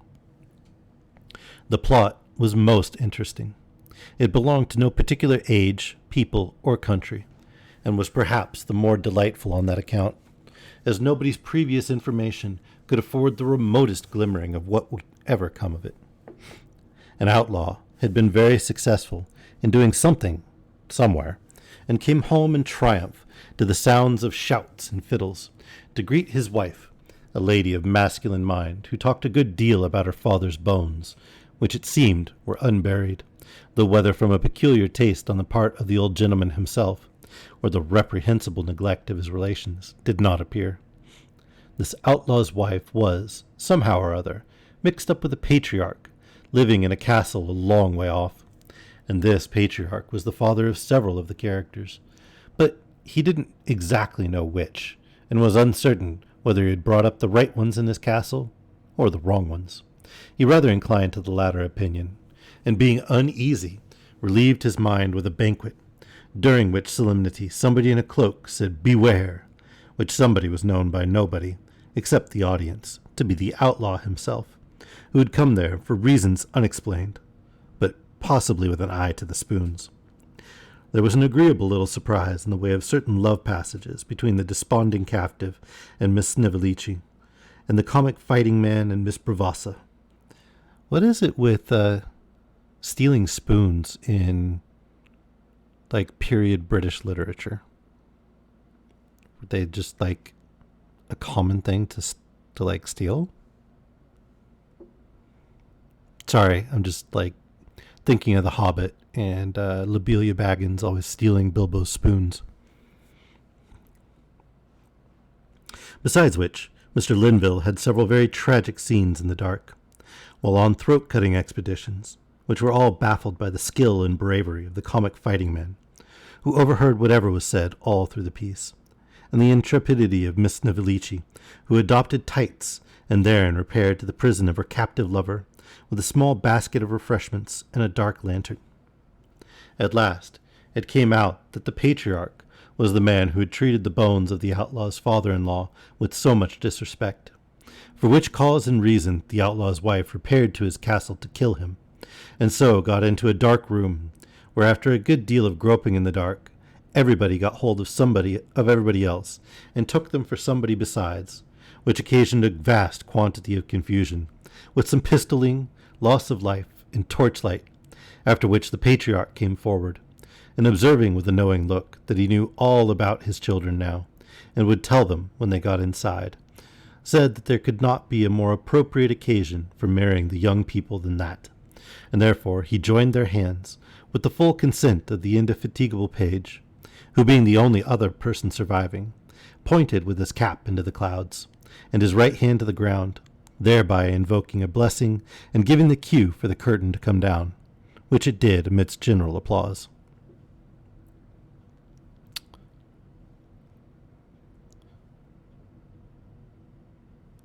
Anybody think that sounds a lot like the Pirates of Penzance? Like, a lot like the Pirates of Penzance? "What did you think of that?" asked Mr. Crummles, when Nicholas went round to the stage again. Mr. Crummles was very red and hot, for your outlaws are desperate fellows to shout. "I think it was very capital indeed," replied Nicholas. "Miss Snevellicci in particular was uncommonly good." "She's a genius," said Mr. Crummles. "Quite a genius, that girl. By the by, I've been thinking of bringing out that piece of yours on her bespeak night." "When?" asked Nicholas. "The night of her bespeak, her benefit night, when her friends and patrons bespeak the play," said Mr. Crummles. "Oh, I understand," replied Nicholas. "You see," said Mr. Crummles, "it's sure to go on such an occasion, and even if it should not work up quite as well as we expect, why, it will be her risk, you know, and not ours." "Yours, you mean," said Nicholas. "I said mine, didn't I?" returned Mr. Crummles. "Next Monday week. What do you say? You'll have it done, and are sure to be up in the lover's part long before that time." "I don't know about long before," replied Nicholas, "but by that time I think I can undertake to be ready." "Very good," pursued Mr. Crummles. "Then we'll call that settled. Now, I want to ask you something else. There's a little, what shall I call it? A little canvassing takes place on these occasions." "Among the patrons, I suppose," said Nicholas. "Among the patrons. And the fact is that Snevellicci has had so many bespeaks in this place that she wants an attraction.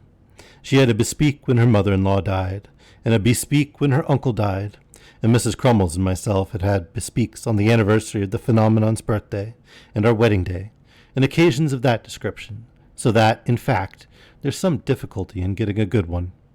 Now, won't you help this poor girl, Mr. Johnson?" said Crummles, sitting himself down on a drum, and taking a great pinch of snuff as he looked him steadily in the face.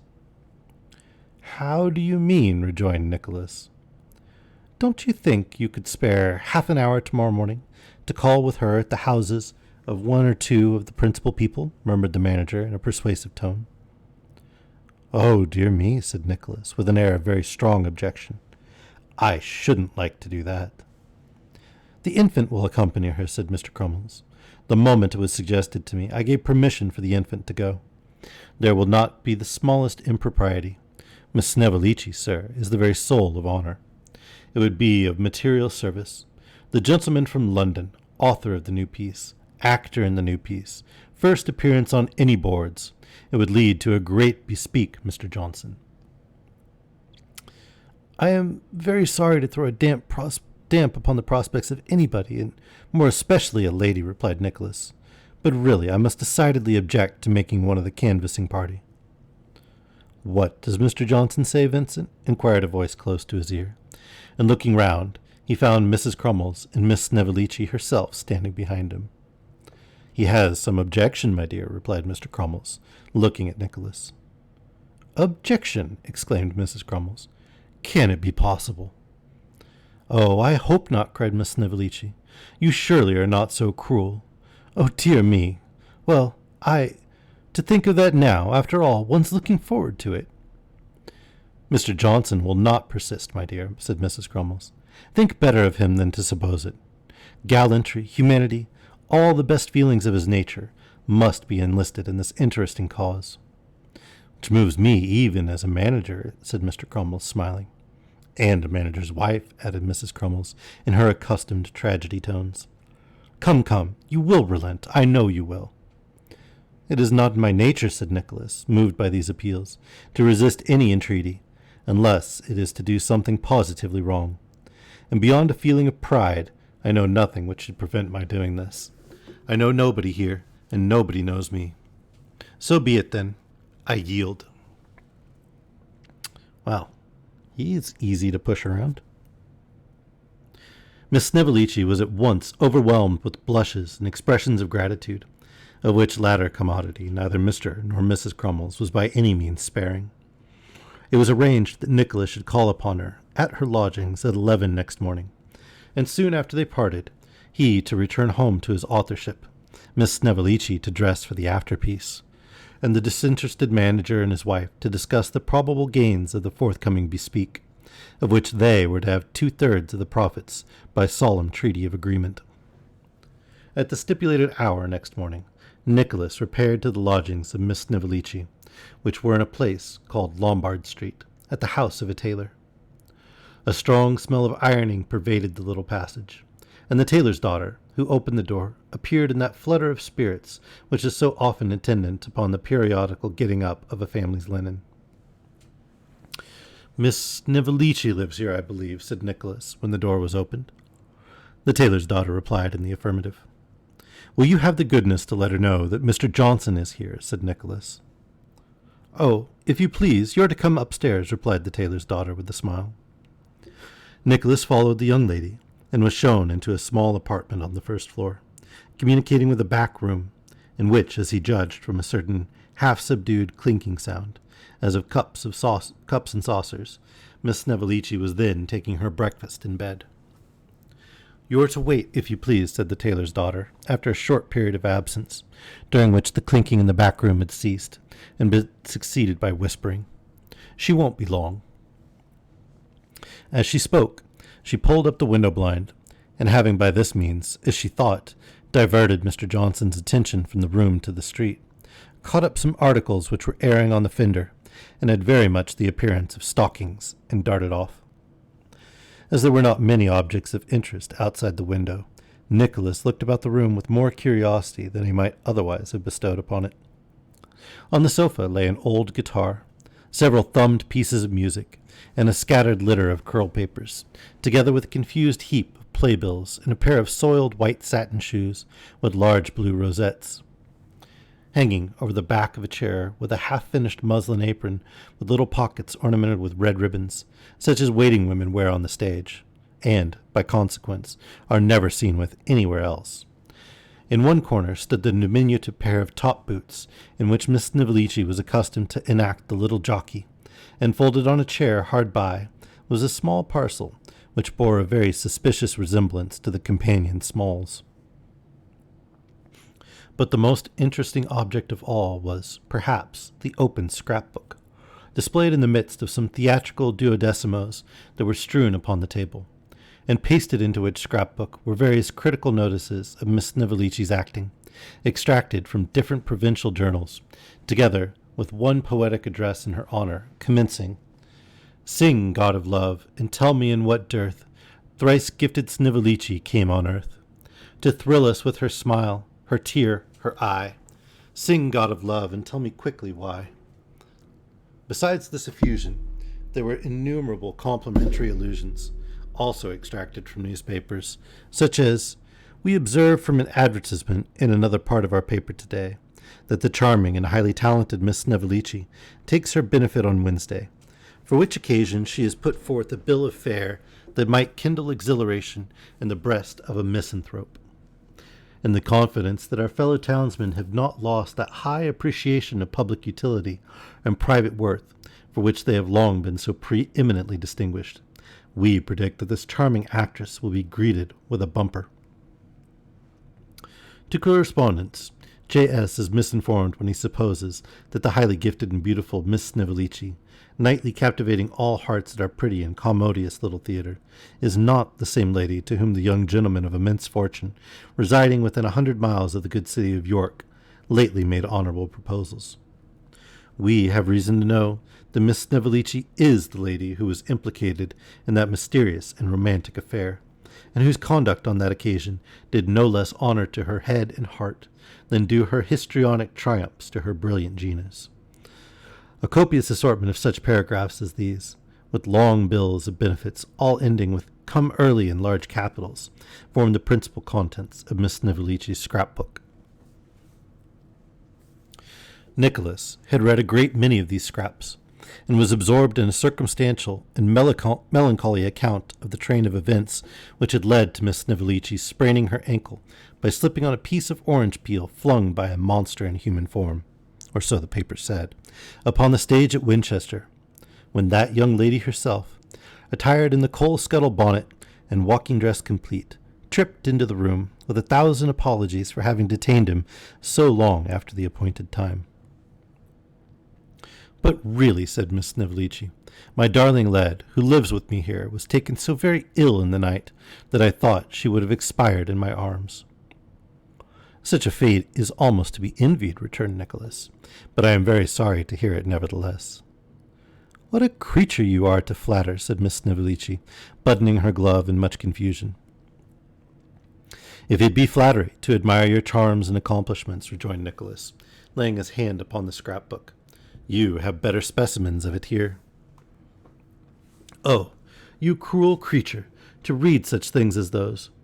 I'm almost ashamed to look you in the face afterwards. Positively I am," said Miss Snevillici, seizing the book and putting it away in a closet.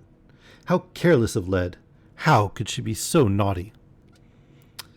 And she totally put it out and waited just to make sure he would read it. "I thought you had kindly left it here on purpose for me to read," said Nicholas. And really it did seem possible. "I wouldn't have had you see it for the world," rejoined Miss Snevillici. "I never was so vexed, never. But she is such a careless thing. There's no trusting her."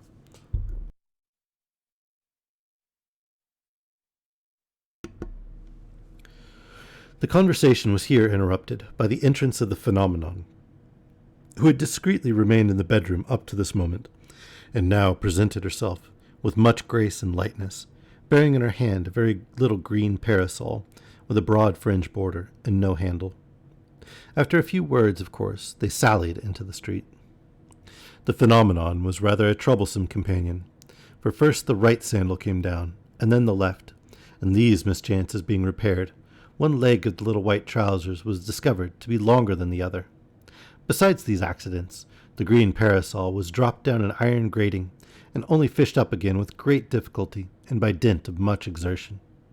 However, it was impossible to scold her, as she was the manager's daughter. So Nicholas took it all in perfect good humour, and walked on, with Miss Snevillici arm in arm on one side, and the offending infant on the other.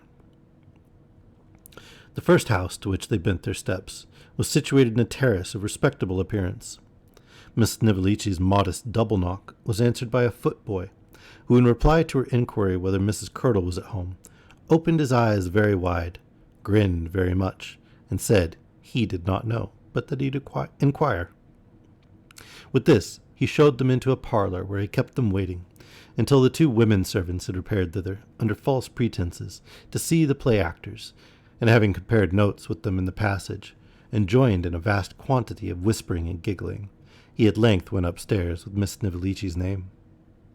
Now, Mrs. Curdle was supposed, by those who were best informed on such points, to possess quite the London taste in matters relating to literature and the drama. And as to Mr. Curdle, he had written a pamphlet of 64 pages, post octavo, on the character of the nurse's deceased husband in Romeo and Juliet, with an inquiry whether he really had been a merry man in his lifetime, or whether it was merely his widow's affectionate partiality that induced her to so report him. He had likewise proved that by altering the received mode of punctuation, any one of Shakespeare's plays could be made quite different, and the sense completely changed. It is needless to say, therefore, that he was a great critic and a very profound and most original thinker. "Well, Miss Snevellicci," said Mrs. Curdle, entering the parlor, "and how do you do?" Miss Snevellicci made a graceful obeisance, and hoped Mrs. Curdle was well, as also Mr. Curdle, who at the same time appeared. Mrs. Curdle was dressed in a morning wrapper, with a little cap stuck upon the top of her head. Mr. Curdle wore a loose robe on his back, and his right forefinger on his forehead after the portraits of Sterne, to whom somebody or other had once said he bore a striking resemblance. "I venture to call for the purpose of asking whether you would put your name to my bespeak, madam." "Ma'am," said Miss Snevellicci, producing documents. "Oh, I really don't know what to say," replied Miss Curdle. "It's not as if the theatre was in its high and palmy days. You needn't stand, Miss Snevellicci. The drama is gone, perfectly gone. As an exquisite embodiment of the poet's visions, and a realization of human intellectuality, gilding with refulgent light our dreamy moments, and laying open a new and magic world before the mental eye, the drama is gone, perfectly gone," said Mr. Curdle. They could have just said that the theater was boring. "What man is there now living who could present before us all those changing and prismatic colors with which the character of Hamlet is invested?" exclaimed Mrs. Curdle. "What man indeed upon the stage?" said Mr. Curdle, with a small reservation in favor of himself. "Hamlet! Pooh! Ridiculous! Hamlet is gone, perfectly gone." Quite overcome by these dismal reflections, Mr. and Mrs. Curdle sighed, and sat for some short time without speaking. At length the lady, turning to Miss Snevellicci, inquired what play she proposed to have.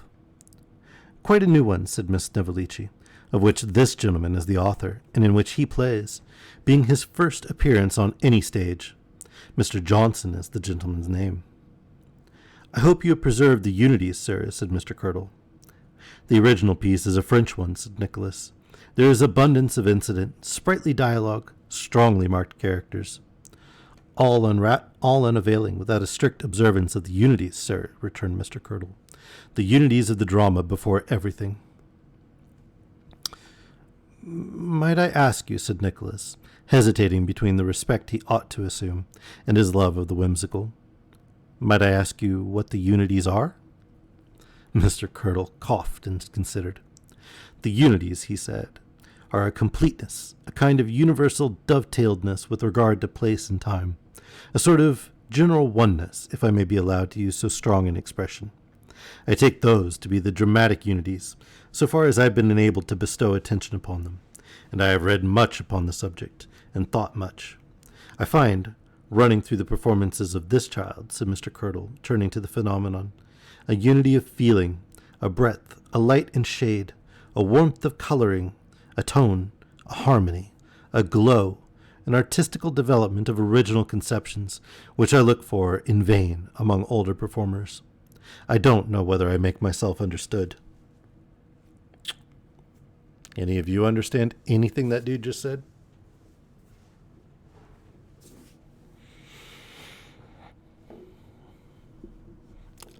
Personally, I think he said, "Hello, Nicholas. I'm a pretentious ass." "Perfectly," replied Nicholas. "Just so," said Mr. Curdle, pulling up his neckcloth. "That is my definition of the unities of the drama." Mrs. Curdle had sat listening to this lucid explanation with great complacency. It being finished, she inquired what Mr. Curdle thought about putting down their names. "I don't know, my dear. Upon my word, I don't know," said Mr. Curdle. "If we do, It must be distinctly understood that we do not pledge ourselves to the quality of the performances. Let it go forth to the world that we do not give them the sanction of our names, but that we confer the distinction merely upon Miss Snevillici. That being clearly stated, I take it to be, as it were, a duty that we should extend our patronage to a degraded stage, even for the sake of the associations with which it is entwined. Have you got 2 and 6 for a half-crown, Miss Snevillici? Said Mr. Curdle, turning over 4 of those pieces of money. Miss Snevillici felt in all the corners of the pink reticule, but there was nothing in any of them. Nicholas murmured a jest about his being an author, and thought it best not to go through the form of feeling in his own pockets at all. Let me see, said Mr. Curdle. 2 4 is 8, 4 shillings apiece to the boxes. Miss Snevillici is exceedingly dear in the present state of the drama. 3 half-crowns is 7 and 6. We shall not differ about 6, I suppose. 6 will not part us, Miss Snevillici. Poor Miss Snevillici took the 3 half-crowns, with many smiles and bends, and Mrs. Curdle, adding several supplementary directions relative to the keeping the places for them, and dusting the seat, and sending 2 clean bills as soon as they came out, rang the bell as a signal for breaking up the conference. Odd people those, said Nicholas, when they got clear of the house. I assure you, said Miss Snevillici, taking his arm, that I think myself very lucky they did not owe all the money instead of being 6 short. Now, if you were to succeed, they would give people to understand that they had always patronized you, and if you were to fail, they would have been quite certain of that from the very beginning. At the next house they visited, they were in great glory, for there resided the 6 children who were so enraptured with the public actions of the phenomenon, and who, being called down from the nursery to be treated with a private view of that young lady, proceeded to poke their fingers into her eyes, and tread upon her toes, and show her many other little attentions peculiar to their time of life. I shall certainly persuade Mr. Borum to take a private box, said the lady of the house, after a most gracious reception. I shall only take 2 of the children, and will make up the rest of the party, of gentlemen, your admirers, Miss Snevillici. Augustus, you naughty boy, leave the little girl alone. This was addressed to a young gentleman who was pinching the phenomenon behind, apparently with a view of ascertaining whether she was real.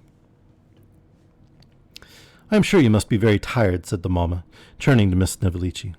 I cannot think of allowing you to go without first taking a glass of wine. Fie, Charlotte, I am ashamed of you. Miss Lane, my dear, pray see to the children. Miss Lane was the governess, and this entreaty was rendered necessary by the abrupt behavior of the youngest Miss Borum, who, having filched the phenomenon's little green parasol, was now carrying it bodily off, while the distracted infant looked helplessly on. I am sure, where you ever learnt to act as you do, said good-natured Mrs. Borum, turning again to Miss Snevillici. I cannot understand. Emma, don't stare so. Laughing in one piece and crying in the next, and so natural in all. Oh, dear. I am very happy to hear you express so favorable an opinion, said Miss Snevillici. It's quite delightful to think you like it. Like it, cried Mrs. Borum. Who can help liking it? I would go to the play 2 a week if I could. I dote upon it. Only you're too affecting sometimes. You do put me in such a state, into such fits of crying. Goodness gracious me, Miss Lane, how can you let them torment that poor child so? The phenomenon was really in a fair way of being torn limb from limb, for 2 strong little boys, one holding on by each of her hands, were dragging her in different directions as a trial of strength. However, Miss Lane, who had herself been too much occupied in contemplating the grown-up actors to pay the necessary attention to these proceedings, rescued the unhappy infant at this juncture, who, being recruited with a glass of wine, was shortly afterwards taken away by her friends, after sustaining no more serious damage than a flattening of the pink gauze bonnet, and a rather extensive creasing of the white frock and trousers.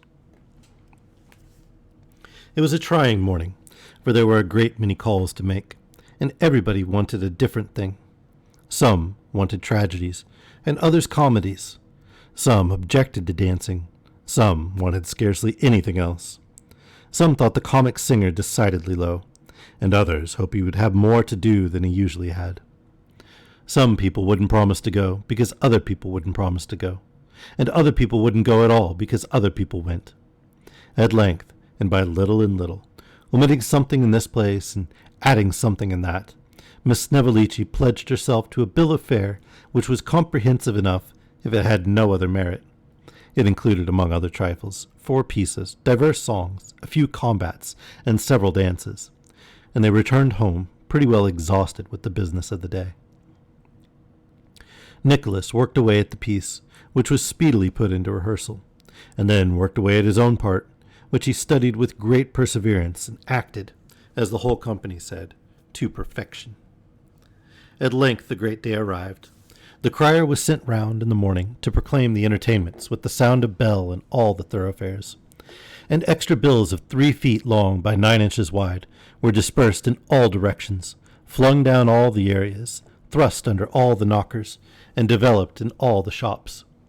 They were placarded in all the walls, too, though not with complete success, for an illiterate person having undertaken this office during the indisposition of the regular bill sticker, a part were posted sideways, and the remainder upside down. At 5:30 there was a rush of 4 people to the gallery door. At 6:15 there were at least a dozen.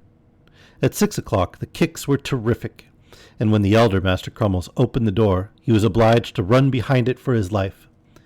15 shillings were taken by Mrs. Gruden in the first 10 minutes. Behind the scenes, the same unwonted excitement prevailed. Miss Snevillici was in such a perspiration that the paint would scarcely stay on her face.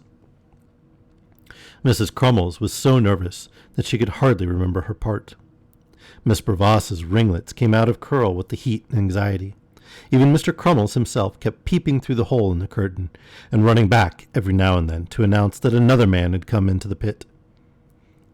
At last the orchestra left off, and the curtain rose upon the new piece. The first scene, in which there was nobody particular, passed off calmly enough. But when Miss Snevillici went on in the second, accompanied by the phenomenon as child, what a roar of applause broke out. The people in the ballroom box rose as one man, waving their hats and handkerchiefs, and uttering shouts of "Bravo!" Mrs. Borum and the governess cast wreaths upon the stage, of which some fluttered into the lamps, and one crowned the temples of a fat gentleman in the pit, who, looking eagerly toward the scene, remained unconscious of the honor. The tailor and his family kicked at the panels of the upper boxes till they threatened to come out altogether. The very ginger-beer boy remained transfixed in the center of the house. A young officer, supposed to entertain a passion for Miss Snevillici, stuck his glass in his eye as though trying to hide a tear. Again and again Miss Snevillici curtsied lower and lower, and again the applause came down louder and louder. At length, when the phenomenon picked up on one of the smoking wreaths and put it on sideways over Miss Snivellici's eye, it reached its climax, and the play proceeded. But when Nicholas came on for his crack scene with Mrs. Crummles, what a clapping of hands there was! When Mrs. Crummles, who was his unworthy mother, sneered, and called him presumptuous boy, and he defied her, what a tumult of applause came on. When he quarrelled with the other gentleman about the young lady, and producing a case of pistols, said that if he was a gentleman, he would fight him in that drawing-room, until the furniture was sprinkled with the blood of one, if not of two. How boxes, pit, and gallery joined in most vigorous cheer. When he called his mother names because she wouldn't give up the young lady's property, and she, relenting, caused him to relent likewise, and fall down on one knee and ask her blessing, how the ladies in the audience sobbed. When he was hid behind the curtain in the dark, and the wicked relation poked a sharp sword in every direction, save where his legs were plainly visible, what a thrill of anxious fear ran through the house. His air, his figure, his walk, his look, everything he said or did, was the subject of commendation.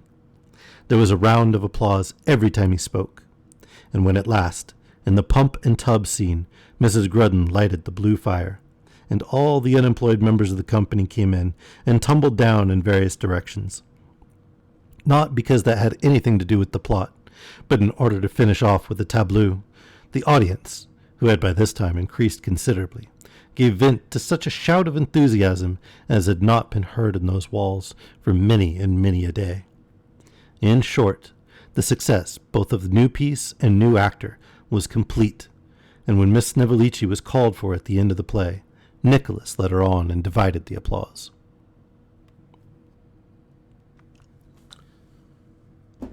Oh, have you guys ever seen Pirates of Penzance?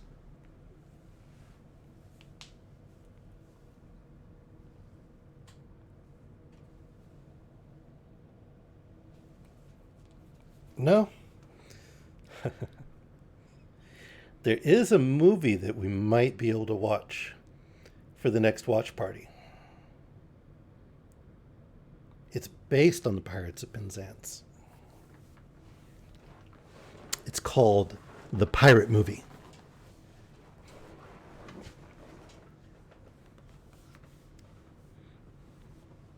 Should I see if I can find the Pirate Movie on Prime Video? If we can watch it.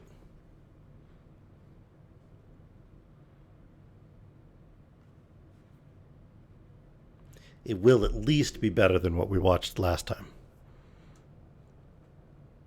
Maybe not much better, but better.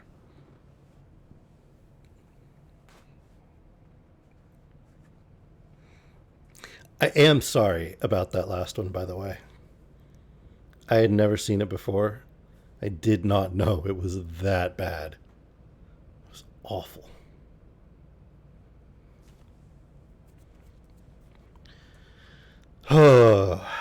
Anyway, we should swap over to magic. Don't you guys think? Would that be good?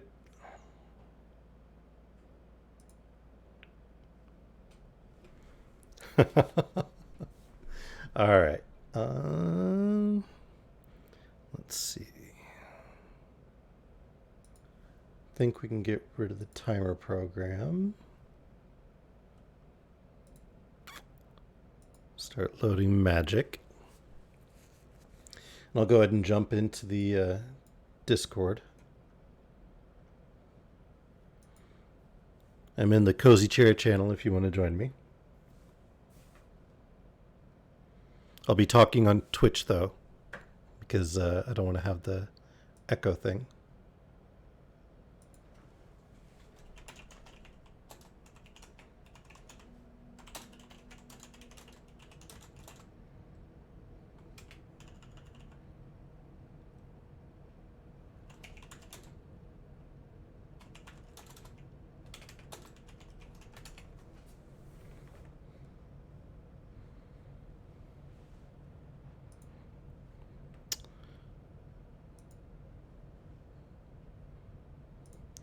Alright, let's switch to the gameplay stream screen.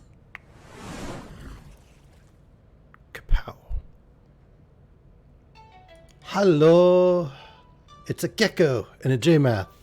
Welcome, guys. Glad you're here.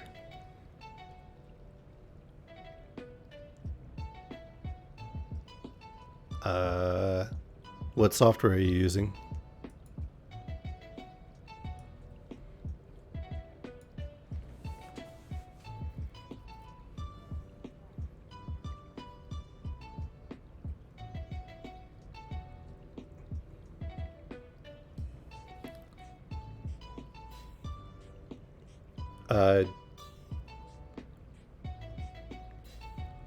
I don't think it should come up unless you've enabled it in desktop audio.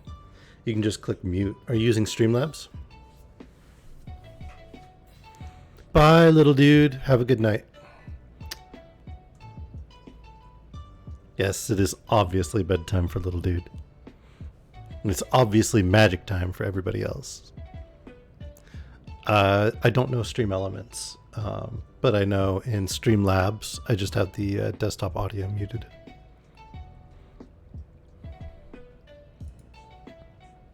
Okay. Go to Dashboard. And Stream Manager, and I need to change my title and category. Thanks for being patient, by the way, guys, while I get things switched over for the magic stream. Manage stream. Stream info. Man, I've got Alex on in the background, and it's like really, really quiet. I will mark it mature too. Thank you, Vela. And he is laughing so loud that even with the volume on minimum, it's just like coming over everything.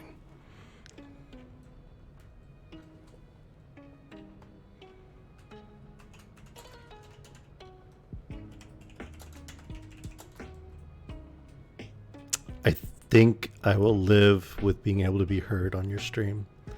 I mean, I'm a little shy, and I'm not quite sure that, people actually want to hear my voice. Okay, yeah, totally. I'm fine with it. I was going to keep going, but I'm not going to be able to keep a straight face, so whatever.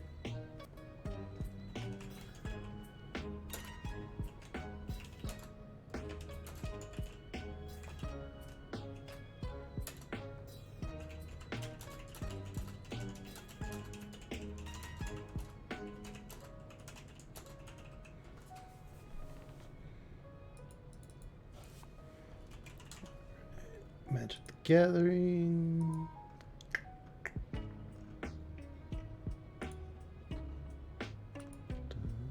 What are you playing, Drea?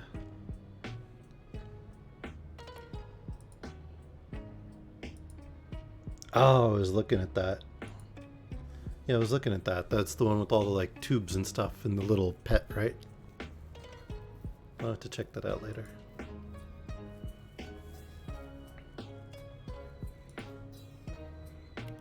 Alright. So I think we're just about good. Got our background music that's not a DMCA violation. Got our stream title and category changed. Got a 750 gold quest. All right. Yep. All right. Do you wanna warm up with a quick versus battle? I really need to remake this deck. Pulling out the green did not work out the way I wanted it to.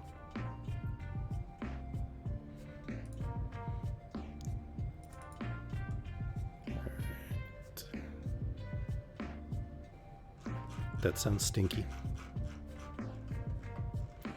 By the way, guys, I'm going to be playing against Gecko Jen. She's another streamer, streaming Magic. And if you want to see both sides of the thing, go ahead and pop over to her. Are you live yet? Gecko? You are live? Awesome. Go ahead and pop over to her stream too and load that up in another tab. And you'll be able to see both of us as we play against each other. Thank you, Vela, for the shout out for Gecko. Where's my stoof that I want? There. I want you.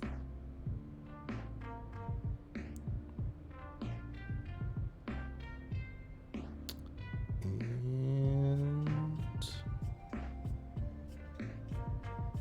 yeah, we'll just go with that. All right. Let's try this out, Gecko. You can only see Gecko? Oh, on our stream? Gecko, you gotta change your category. You say you're playing Jackbox right now. Are you sure?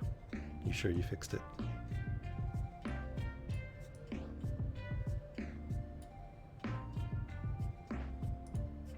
Alright, I won't be able to see the dirty looks you're giving me, but I've got your your stream open and volume low. So, yup. Gecko, I challenge you.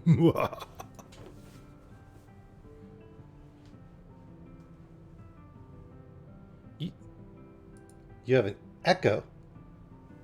Hello, Echo. Can Echo hear my echo? I haven't seen her turn up in my stream in ages. I was abandoned. Completely abandoned by the echo.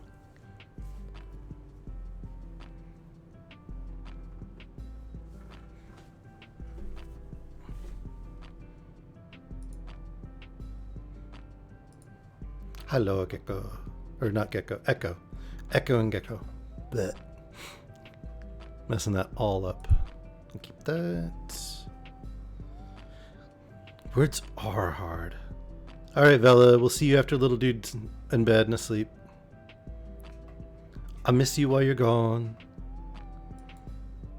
Stupid kitty. I don't like your kids, bad kitty. I just know that kitty's got claws and it's gonna end up clawing my face. No, bad kitty. Bad kitty. Nope. It's bad kitty.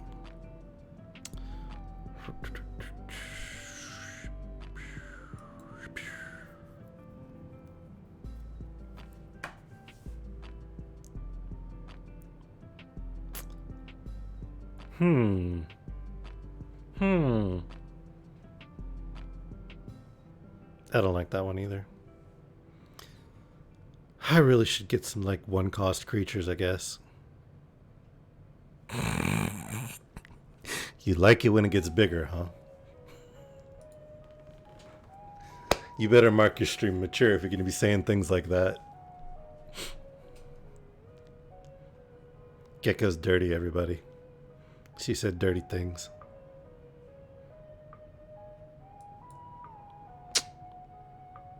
At least you own it.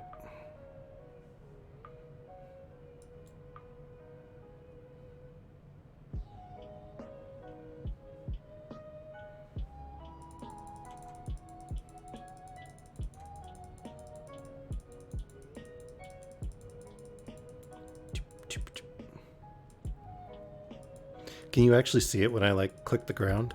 Like, do you see the little puffs of dirt? No. But can you see when I do that is what I'm asking. Like on your screen. I know you're not. I'm talking about in the game itself. On your screen. Not on your stream, not watching my stream. Like on the game field. Okay. That maybe a little bit.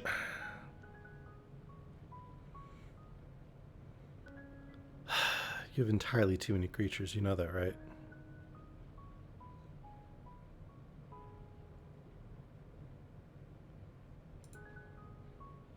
No, you don't. You need no creatures. All your creatures should just die. Nope, they should just all die. Every last one. Just kapow, gone.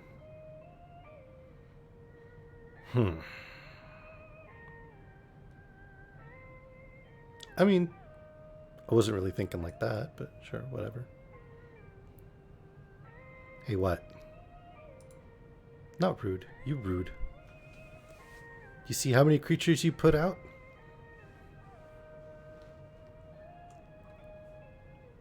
I had to spend 3 mana to get rid of a 1/1.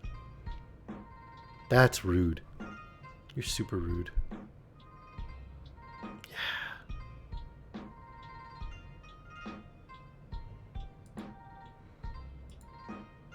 Alright. Do I get to boop you? Or do I get to make the Cold Blade stronger? +2/+2 on Cold Blade.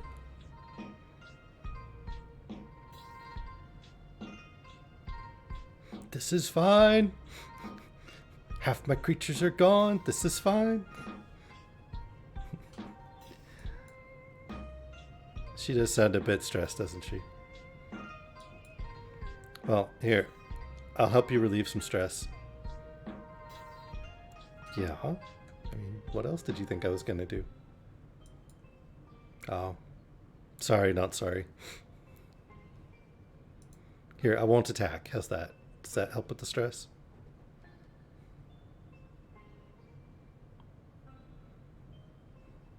See, look at that. You still have a ton more creatures than I do.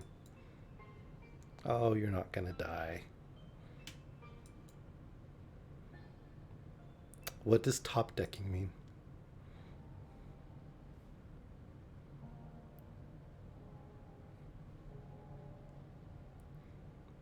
Seriously, what does top decking mean? I don't know what that means. If I even knew magic lingo, I forgot it ages ago.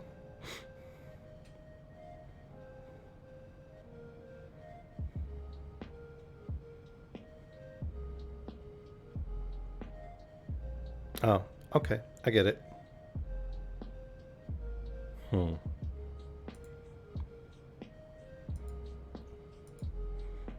I mean, that's definitely true. You do like to overcomplicate everything. I mean, hi, Gecko. So healthy. It's the healthiest.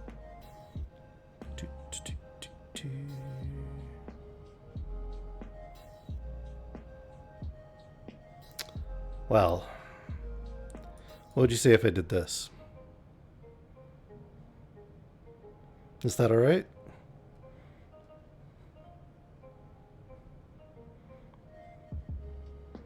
I mean, there's worse things.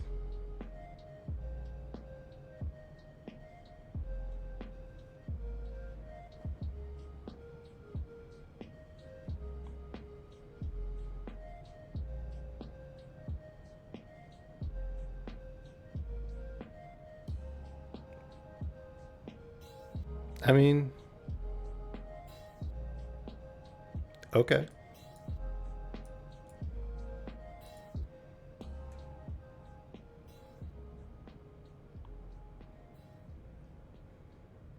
Yeah, you killed 2 tokens.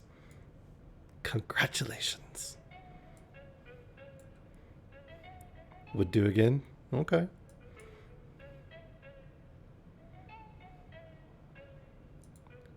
How about now? Is it still 10 out of 10?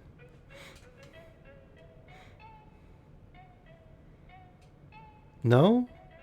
Hmm.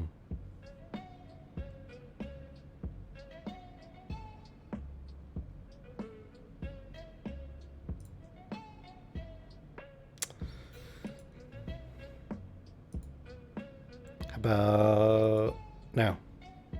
Are you sure?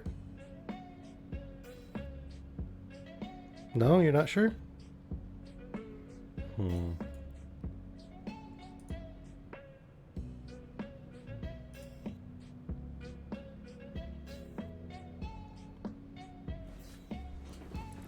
Hmm.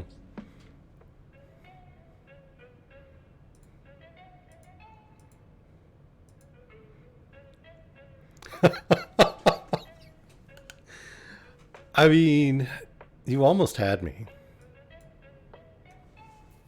You almost had me. It was really close. You had like 36 life and I had like 10. And you were engaged in a beatdown. Do you see how many banishing lights I had to burn just to like not die? It's ridiculous.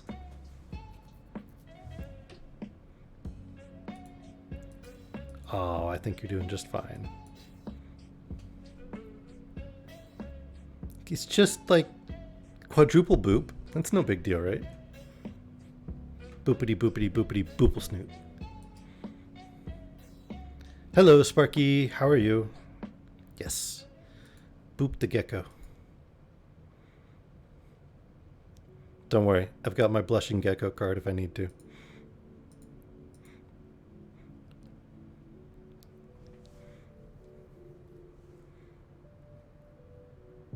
Which one? I can't look right now, so, you know. Now I can look. Boopity boopity boopity boopity boopity. All the boops. Nice. You should share the blushing gecko one too.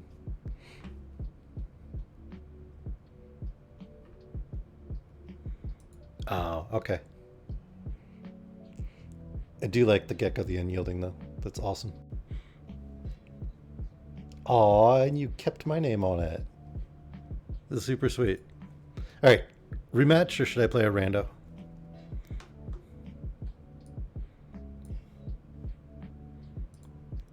You're streaming too? Alright, I'll challenge you. Play a different deck. All right. Okay. I don't. You blow up rocks?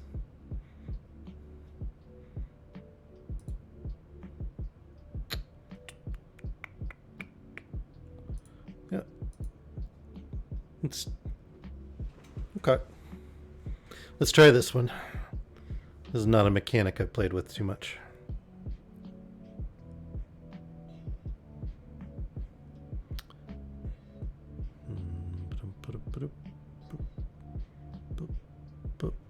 Okay. I think it'll work out. Fingers crossed. Hopefully I won't get stuck in some dismal backwater.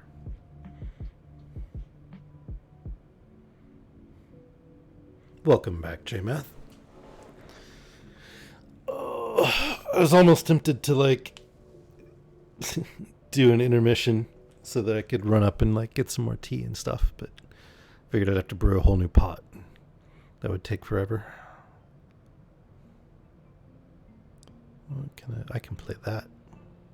Right? Tea is amazing. Ew, coffee's gross. Sorry for all you coffee lovers, but I do not like coffee. I can't stand it. J-Math and I were just discussing this, and he was like, well, have you tried? And I was like, yes. I've tried all the flavors, all the permutations, and I just don't like them. I'm not missing out on anything. What is with you and like deploying a bajillion creatures? Amen to that. Well, I don't like it.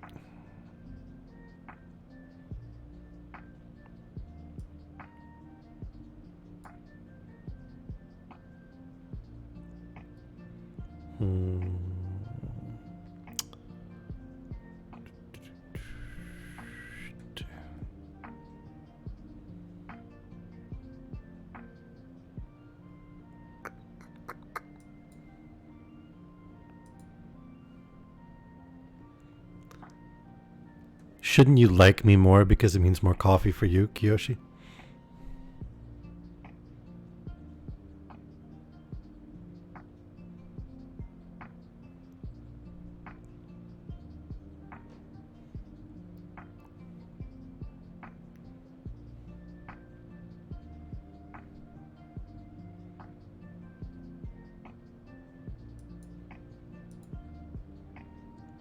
Is eating other people's pickles? I mean, I suppose if you want a pickle in your mouth. Oh, marrying somebody who likes pickles is the true happiness in life? I mean...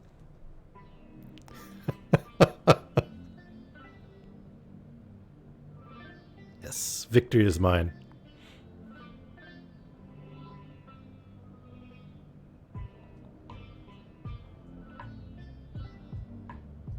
Ugh.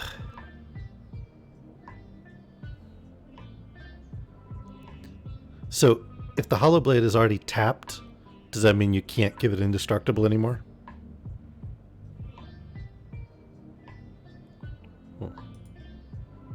I don't like it.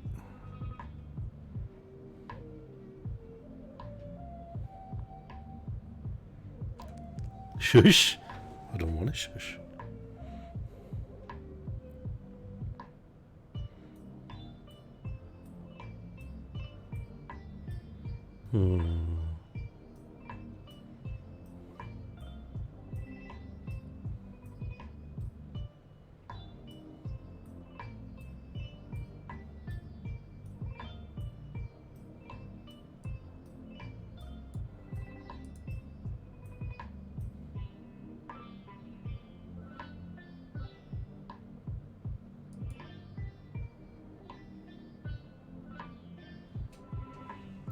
What do you mean, what's going on?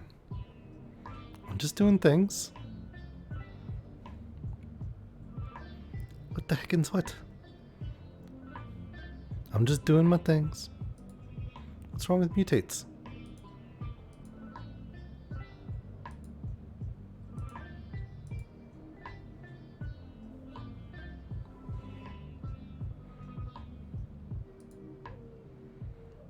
Yeah, Because of your scoot swarm. Is that what it is? Is it because I got good?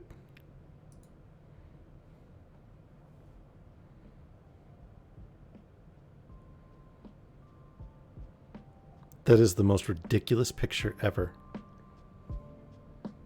The pouncing shore shark.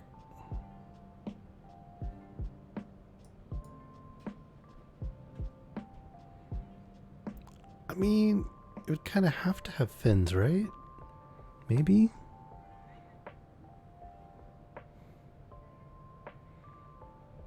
Yeah, I don't know. I don't even know. This is weird. By the way, boop. Boop. I booped the snoot. Yep, boop the dragon snoot.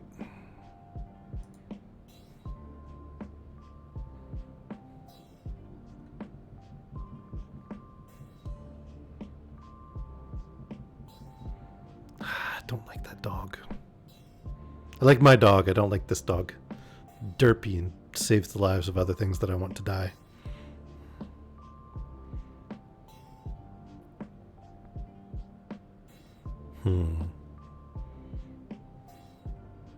I'm not a fan.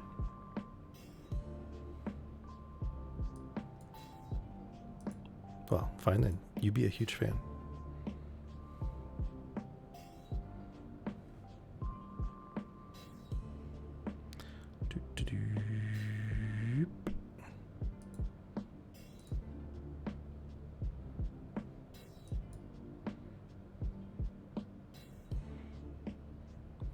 Yep.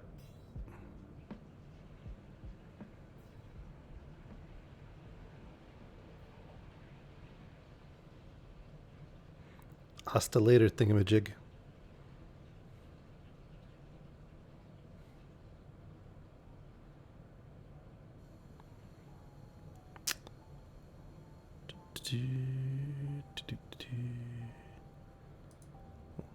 Attack with that.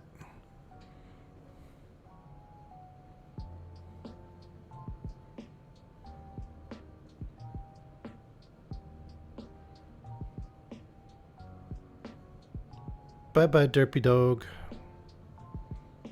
Aw, that was gross. It was dirty. You shouldn't be able to do that. Super dirty. Ow. Ow. That hurt.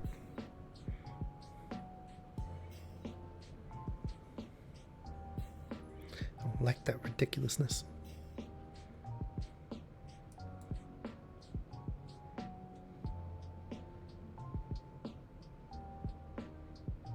Not really, no.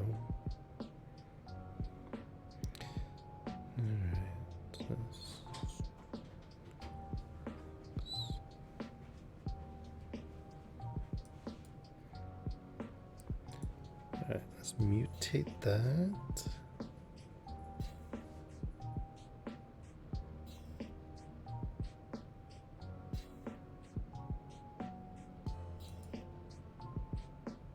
Oh, that was probably the wrong one. What? What is a woe bear?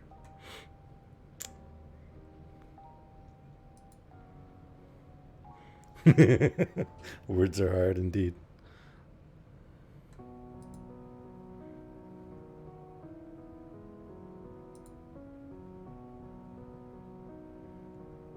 Okay, well, what if I do this?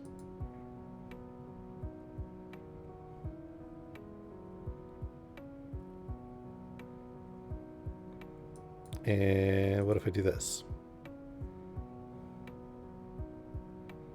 More gers?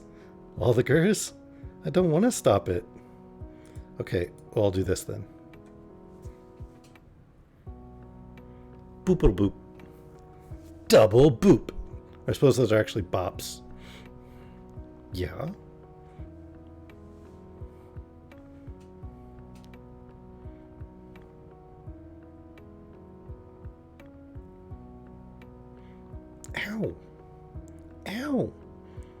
Stop doing this. It's not nice. I don't like it when you boop my snoot. Fine. How about I do this?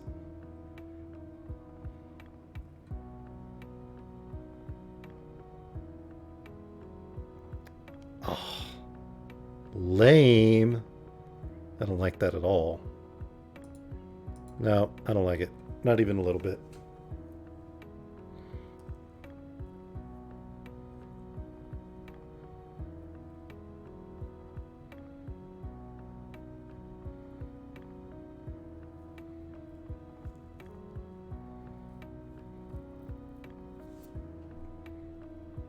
I definitely don't like that guy. No, stop it. I don't like him. I mean, maybe a tiny bit dead. Skosh. And dead gecko. Kapow! That was the first time I've gotten to play the Massacre Worm. I was so sad that it didn't do anything. Stupid Hushbringer. A 2-mana creature should not be able to block like an 8-mana creature.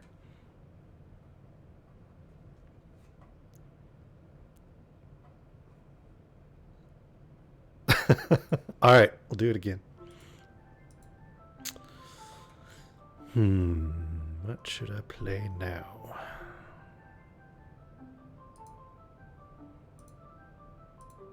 I'll try this. Oh. I'm gonna just play random decks. Did you bring out like a big deck? Is this gonna hurt? This is gonna hurt a lot, isn't it?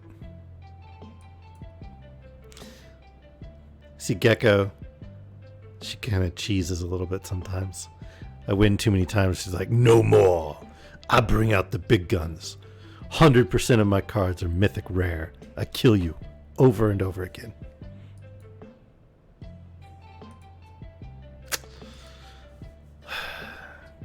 Arboreal Grazer. I don't like that card. Did you bring a mill deck?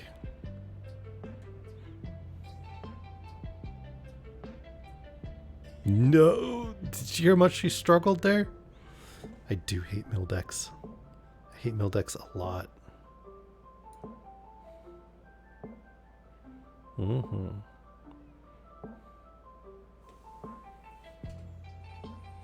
Oh, do you have an Alex in your channel? Hi, Alex. How's the Alex? I can't see what Alex is typing. You'll have to tell me what he says.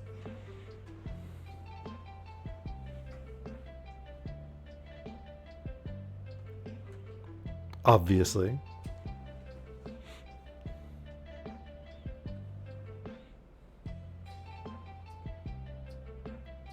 I don't like that card.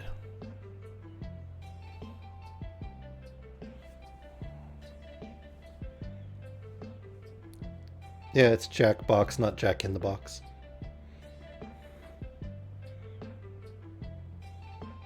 What are you jacking in that box?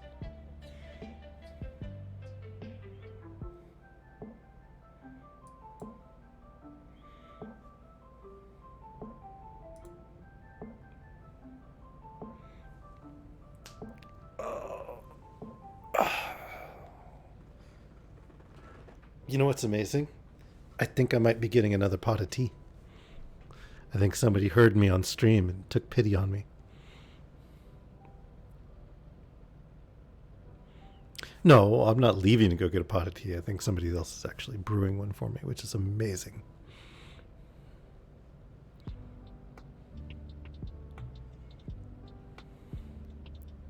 I don't want you to have any of those cards.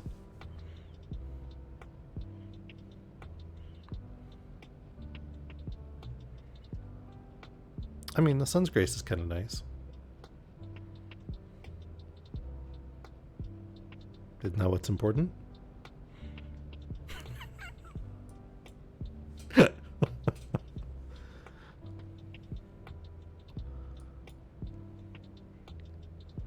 Don't bounce your stuff? Are you sure?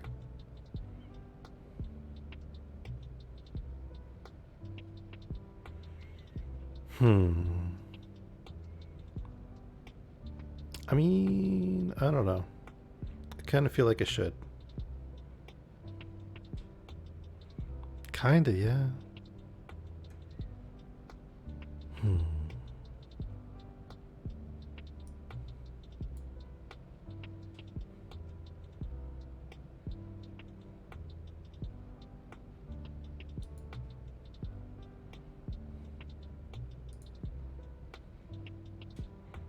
What?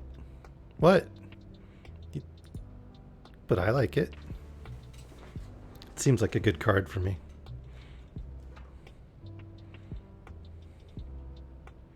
What is that thing? Permanent causes triggered ability. That's gross. Double triggers.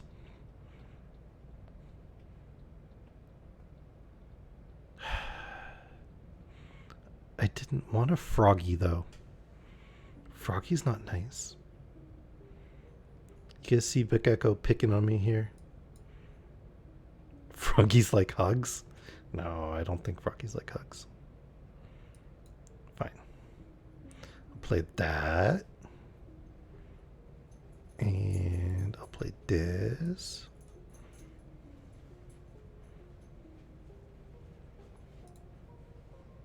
Then I'll attack with that.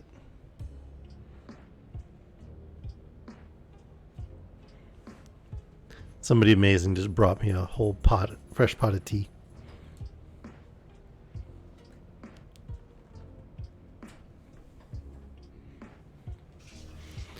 What are you doing to my cards? Give me my cards back. Thieving thiever. Thieving thieveriness. Stop it. Stop it. Do you see how many cards I have left now? Do you see how many cards I've left? I know. That's a problem. You should stop doing that shit.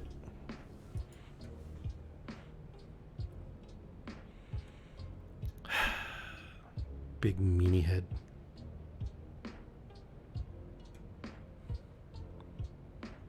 You are a big meanie head. You're a super big meanie head. What do you mean, what the heckins? You didn't like that part? What if I do this?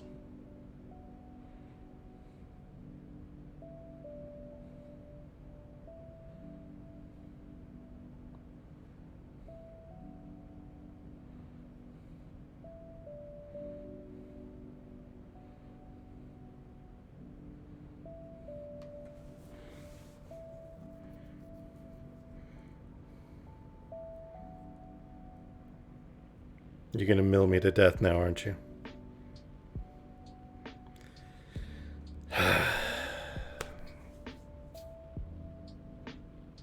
Brutal. I hate mill decks. I hate mill decks. Mill deck sucks so much. Oh.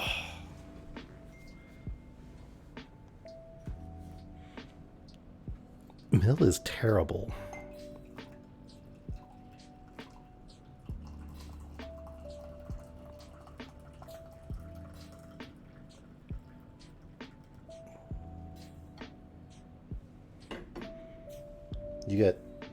You get gems from a pack?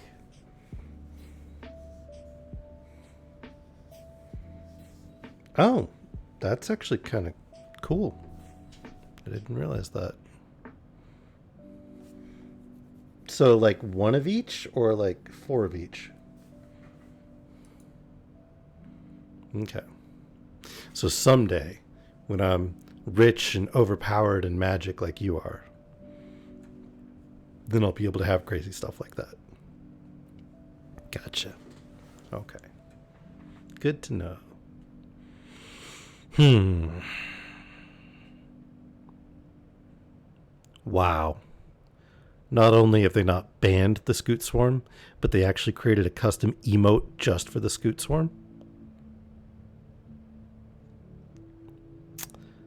My reward for my next level is the Swarm Rise emote.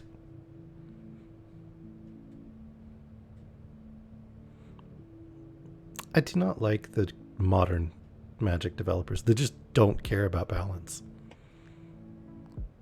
It's very frustrating. Alright, let's see. What should I play?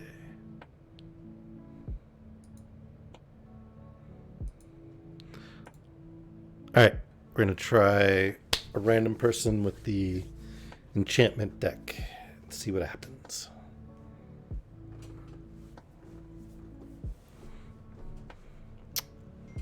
Chris Bang That. You play your mutate deck? Okay. Yeah, I don't feel that somebody with that name is actually going to bang much of anything. I don't know. What do you think, chat?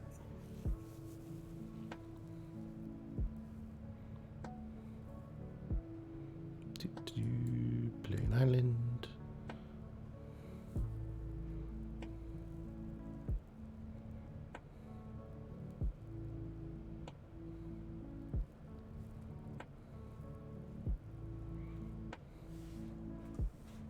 Aw, poor gecko.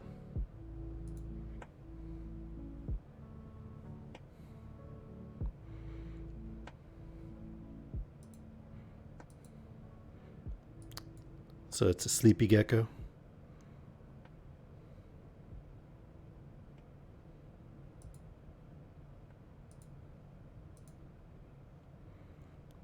Thanks, Panda.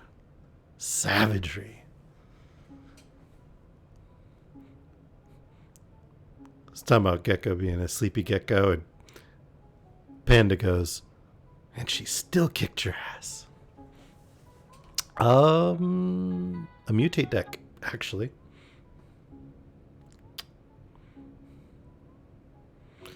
Mr. Chris Bang That is a mutant.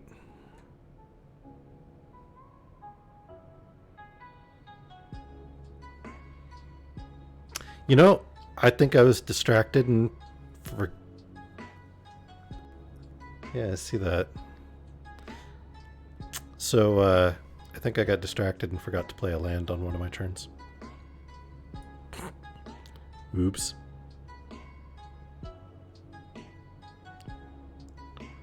Yeah, I just did that now.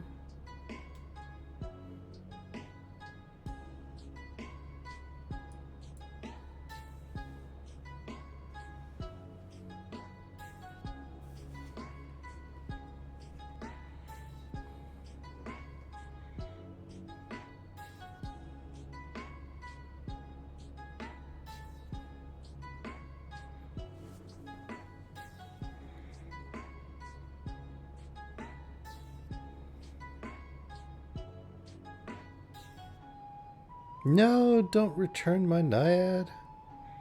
I like my Naiad. Stupid pouncing shore shark.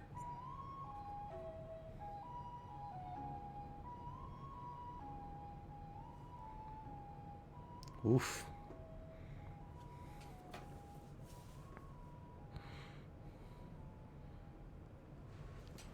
I'm down to 13 life. Alright, let's see.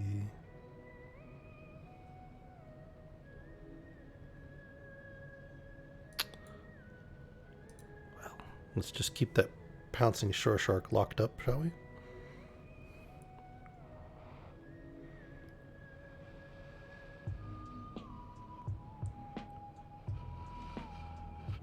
Pouncing shore shark, I choose you.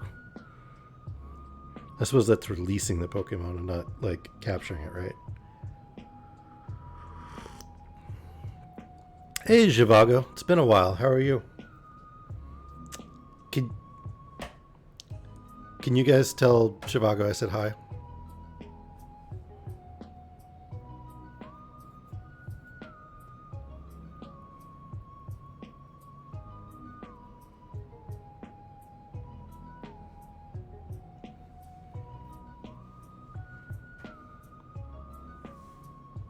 Yep.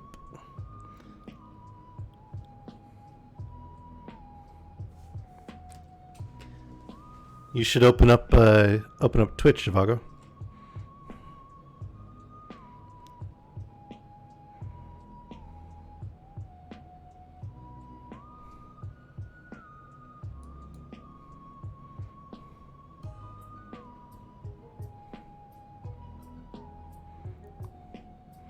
I mean, I think my Twitch channel is pretty friendly.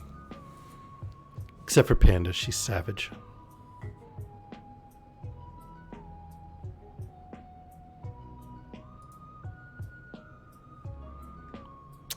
You know, I think the world does an ample job of keeping me humble, as I have very little to not be humble about.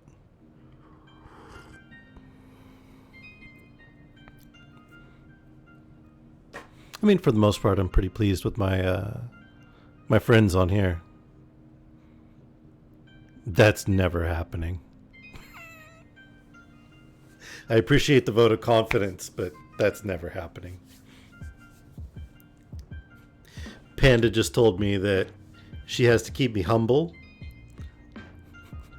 Has to keep me humble and make sure I stay real, because I'm going to become this big Twitch, like, hotshot, I think was the word you said. I'm not buying it. Not even a little bit.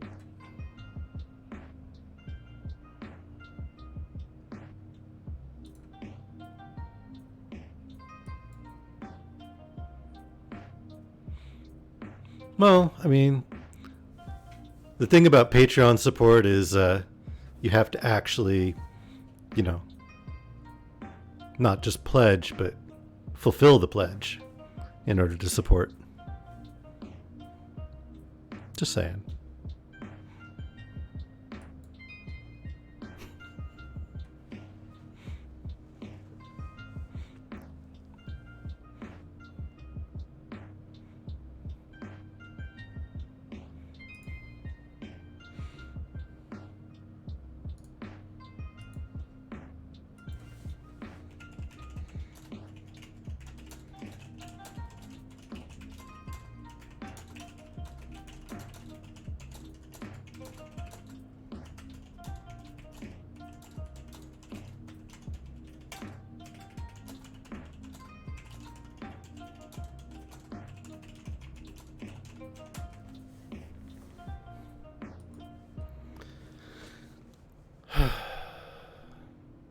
This hurt.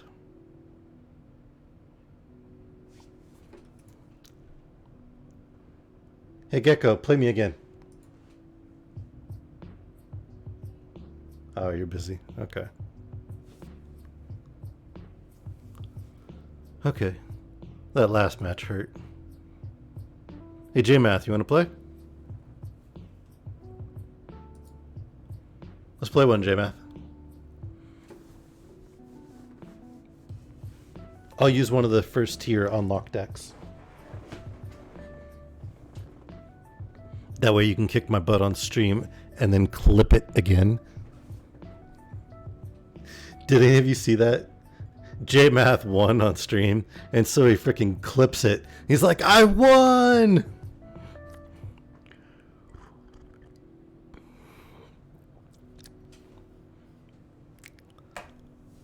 I mean, I've only been playing for like a week now. Yeah, a week now, basically. I still don't even know all the cards or the rules. I'm having fun, and that's the important part. I'm hanging out with you guys and enjoying it. All right.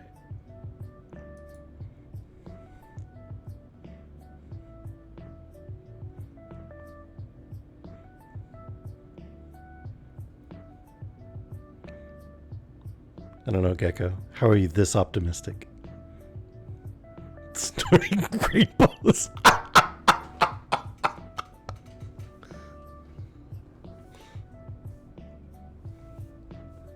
I'm waiting to see the expression on Gecko's face with the Twitch delay. Ah, no, she went for her phone instead of reacting. Savage.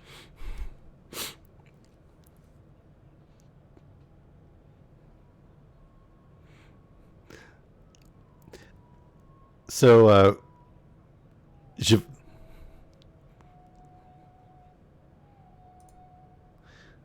so I asked you how you had so much optimism, and Panda said snorting rainbows, obviously.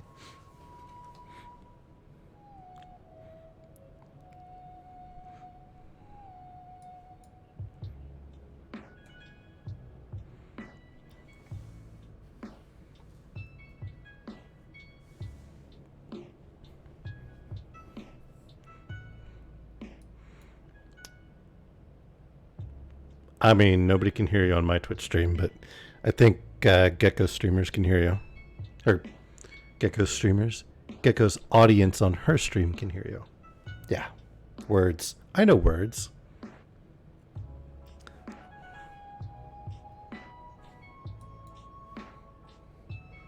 Oh my god.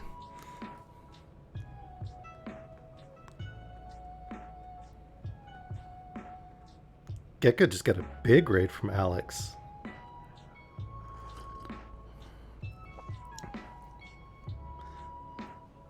$14 is awesome.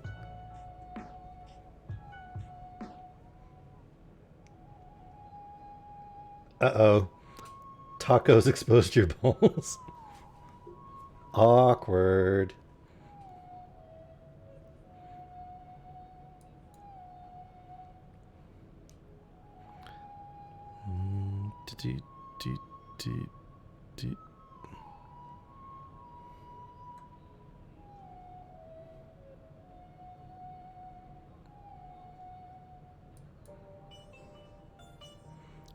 Yeah, but can't hear you guys, and I have what you call it, mature rating on.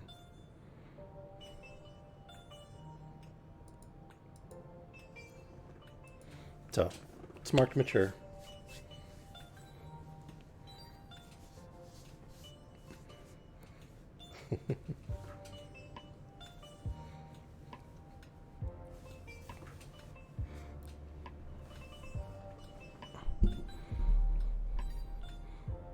I mean, you loaded both streams, so you loaded both streams, so you should have like saw the thing telling you to whatchamacallit, accept mature.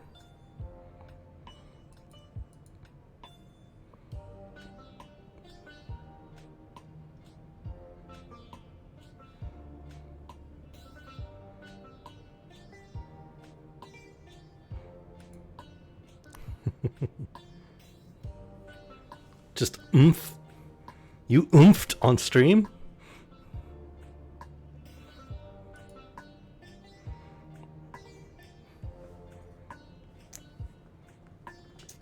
Somebody reveals your balls and you say oomph. I mean...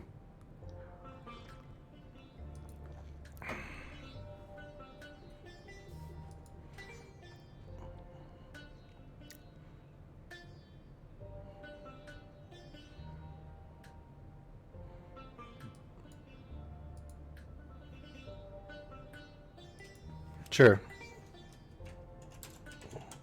Here's a shout out for Gecko in my chat.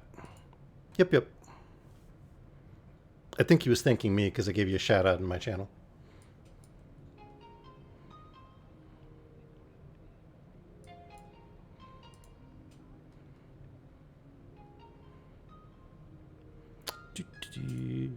I boop you. Boop boop.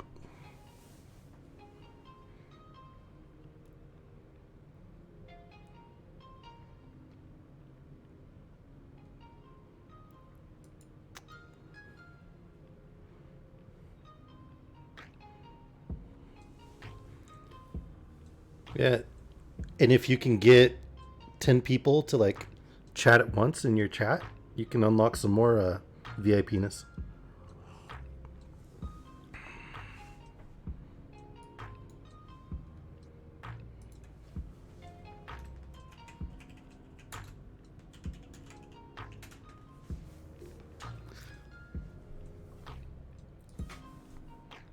All the ways. What do we got to do?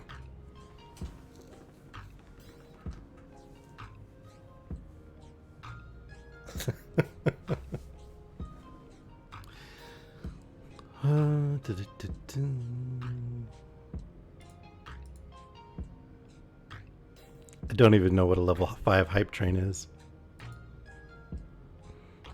You just need to advertise my channel all around your university.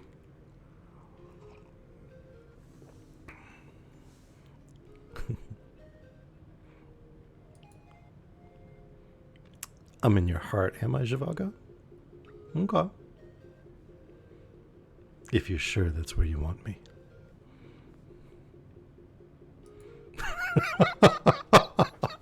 Zhivago is speechless. Victory is mine.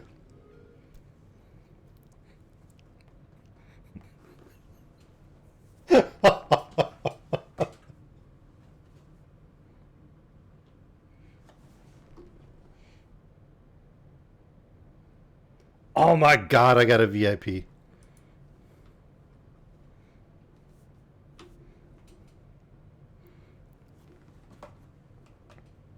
Sweet.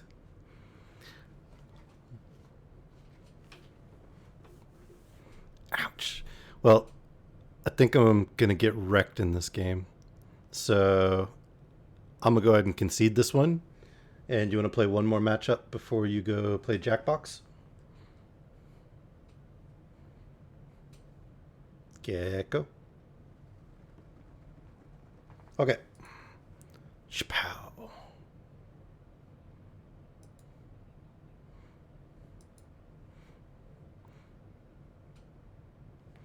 Sorry guys, normally I don't concede, but I'm going to play Gecko before she takes off. It's Jackbox. I accept. And I didn't like that deck. It's not a mill deck, is it?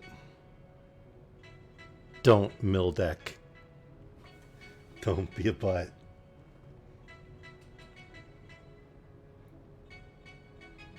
Oh god, Tacos, did you just say I sound like Vork? Really? Ouch. Ow. Ow. Savage. Oh. I don't think I'm going to survive that. I just got called Vork.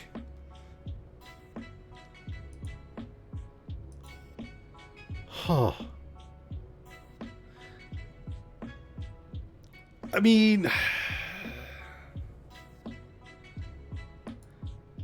the character is funny in context, but I've got a lot more hair than that, and I'm a lot better with people skills than he is. Well, at least I think I am. I suppose that would be rather Vork-like, wouldn't it, to be convinced of my own people skills and then be utterly wrong. You did? That's awesome. She seems really cool.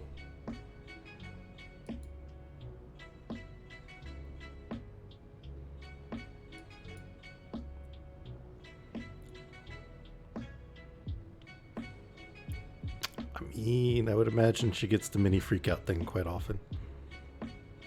I've watched her stream a couple of times. It's pretty cool.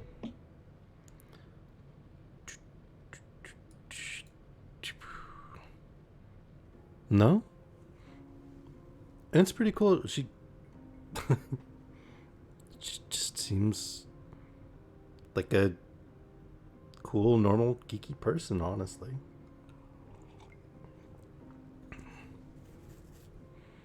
Really hyper, but chill.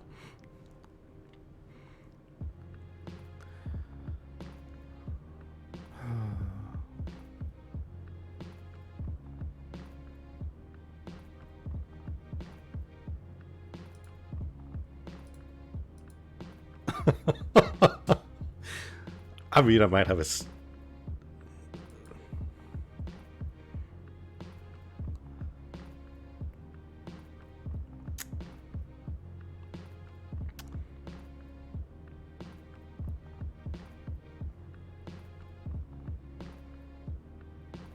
Ugh.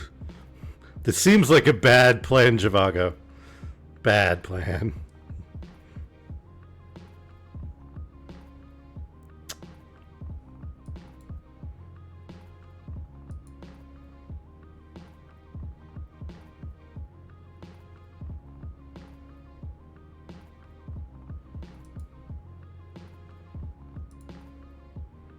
Kapow.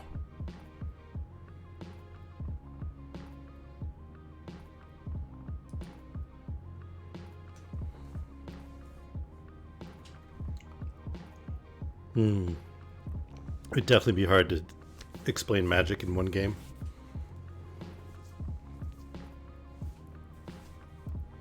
No, you don't.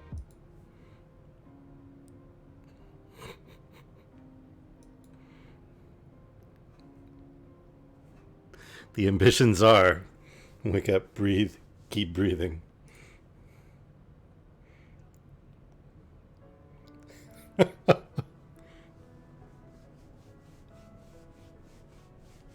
It's a good album, isn't it?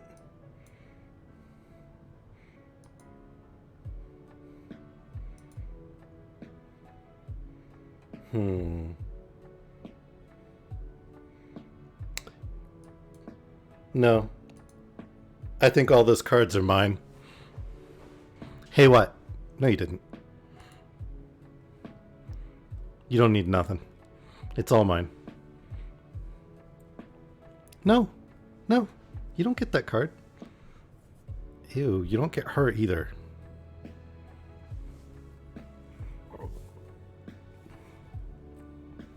I haven't seen that one before. Boosts mana.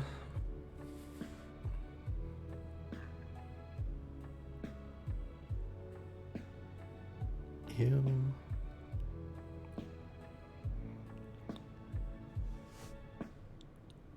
What? What? You can just instant deploy all of your forests? Oh, that's so gross. That is a gross planeswalker. I don't like that thing. I don't like that thing at all.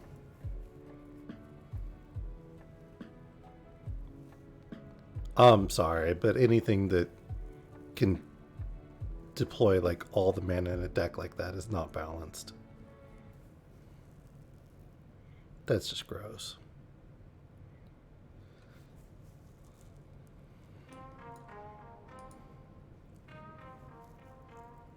Nope.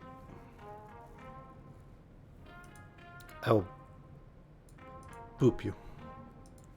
Or rather, I'll boop her. Boop it a boop.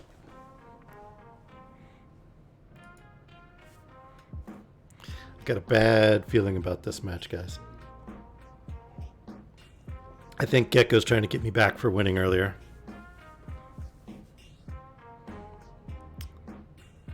Yes, apply all the boops. I don't think I've got enough boop in this deck. I'm playing a random... No, am I playing a random deck?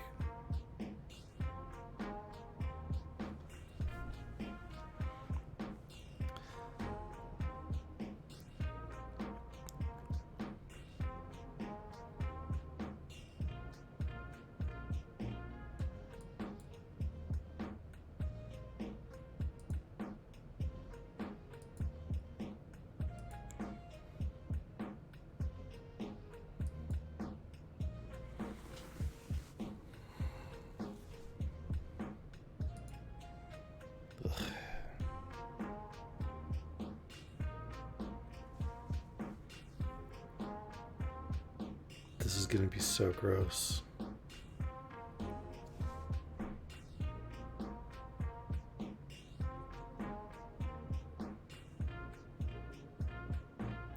Alright, I don't know what the Uno moment is. I think badness is just about to happen. I don't like you. I don't like you teaking my creature.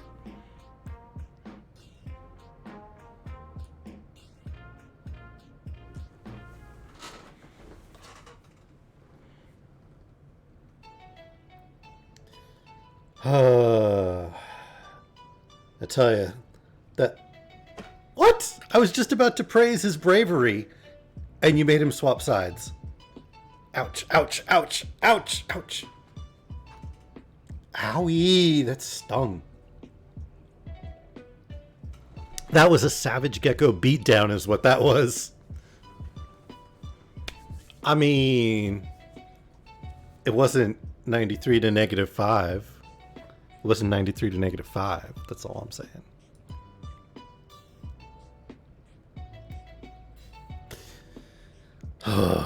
And this is why I need to unlock more cards. Alright.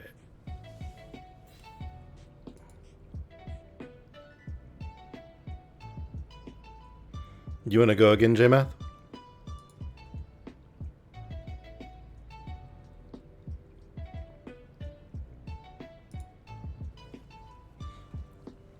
By the way, for anybody that's watching, if you'd like to join in, play against me, join the chat with me and Gecko and talk about magic and strategy and how things work and all that, you're welcome to join the Discord. I'll post that in chat real quick. There you go. There's Discord. Hop in, hang out with us, chat, hear what we're talking about. Don't want to cancel the challenge. All right.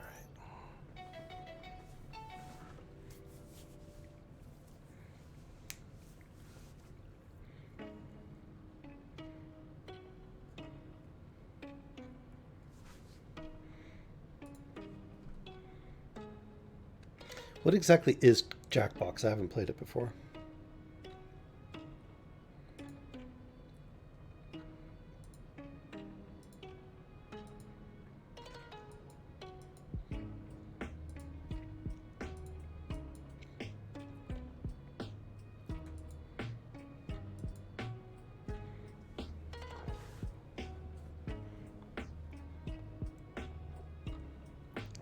I have no idea what any of those things you just said are.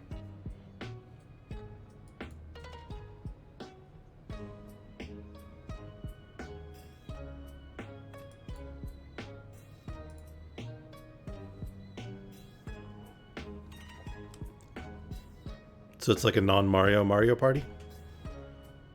All the rats.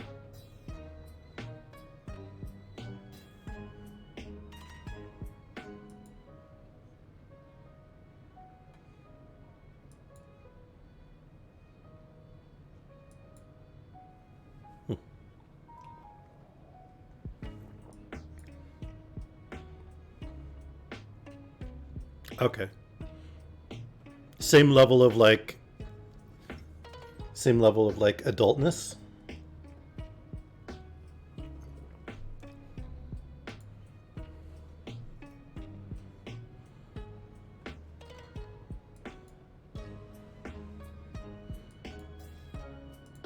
Okay.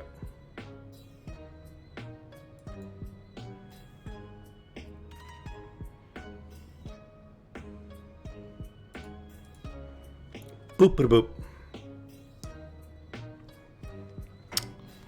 I mean, I've been told that I have the maturity level of a 13-year-old, but sure, over 18 works.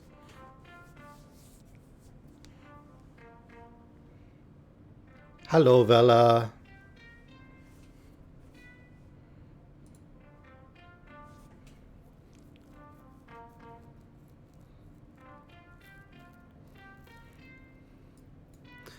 I'm so sad that you killed my vampire cleric.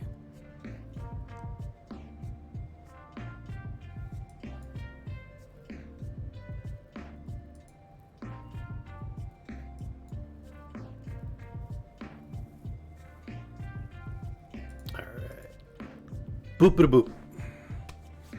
Boop the snoot.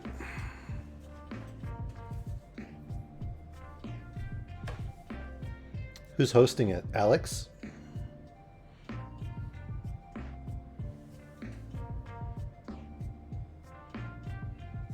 Oh, Gecko's host. Okay.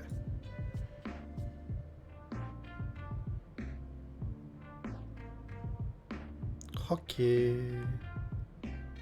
Well,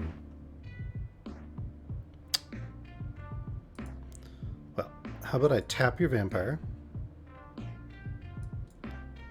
And then I get rid of your vampire. And then I attack you with all the things.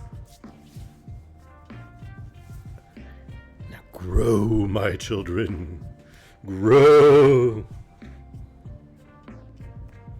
What'd you say, Panda? Aye! Why you kill? Don't shoot my bat. Shooting my bat isn't nice.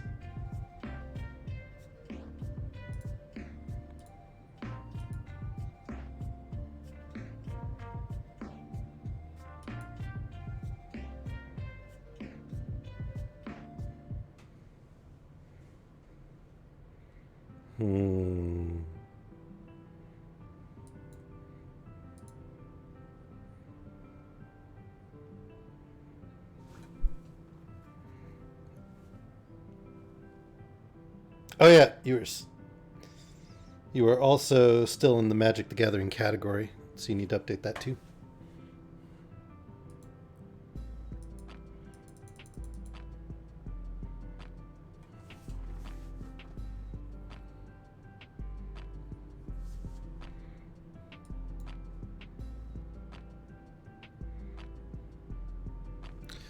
I don't know if you're talking about like a TOS violation. I don't know if it's a TOS violation to be streaming in the wrong category, but it is probably going to hurt like your discoverability, I would imagine.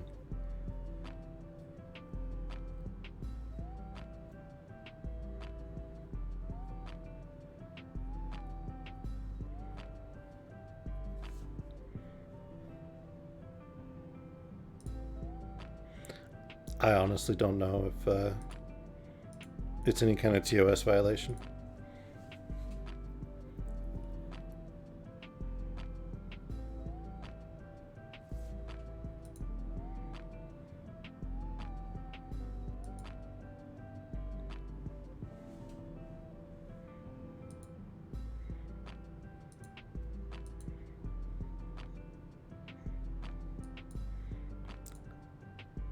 No more Skelly. All right. Are you ready for the final boop? All right, Janath. It's the final boop down. You know, like the final countdown? Boop-a-da boop. Boop the snoot.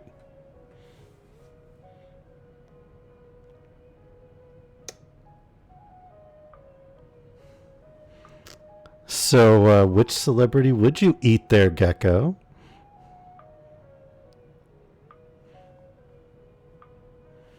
I can't see the card because of your camera. Maybe you should move the camera frame up because it's obscuring the prompts and stuff.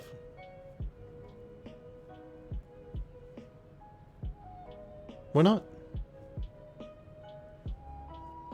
I know in Streamlabs I could drag that stuff all over the place. I'd imagine you can just pull that box wherever you need it.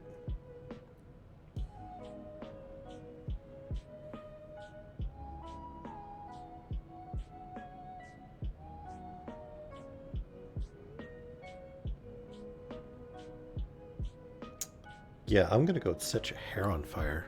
Fuck head lice. Ugh.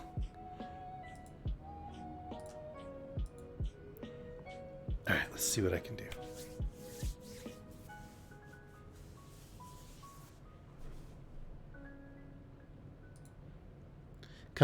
It kind of looks like your aspect ratio is off too.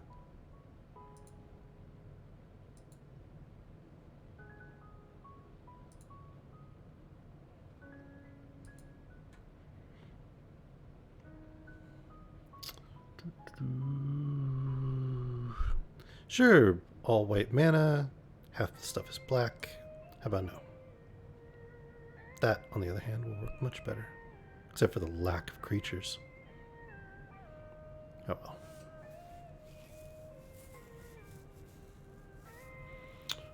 So I'm thinking discard Dickens. And then use these two to make up for the lack of initial creatures. So I don't take too much damage.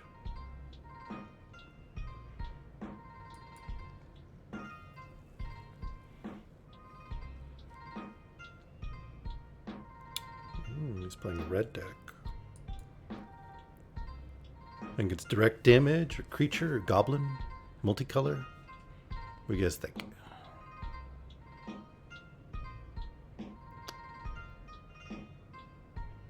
Dwarf weenie deck, maybe.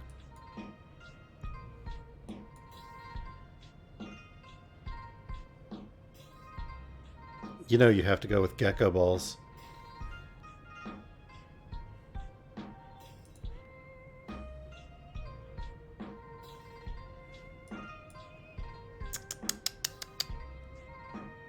It's gotta be the gecko balls all day long.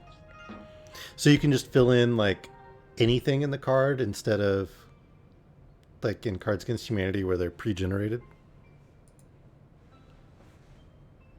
Is that right?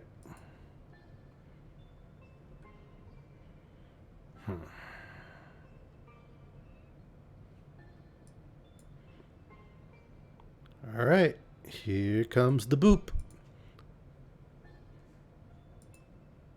Boop the nose. Come on.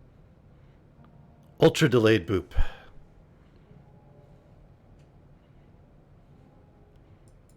Ultra delayed boop.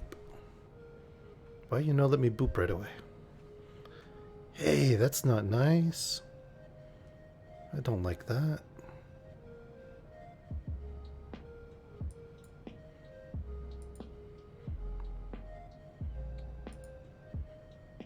Ha!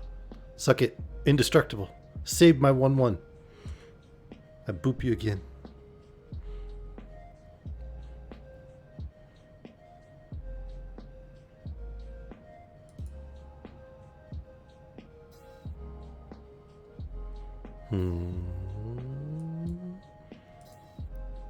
Kill him.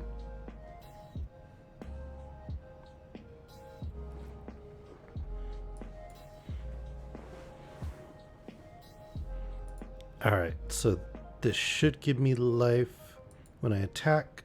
So it should be a 2/2 before damage is calculated. Yes, alright. See, I'm learning. I can learn. I can figure this shit out.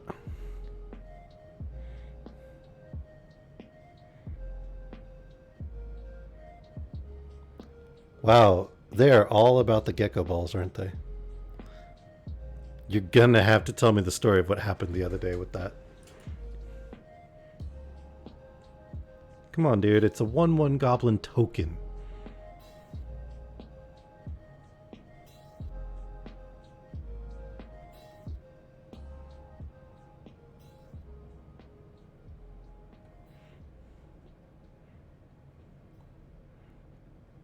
Alright, seriously. You debating this much over a token creature?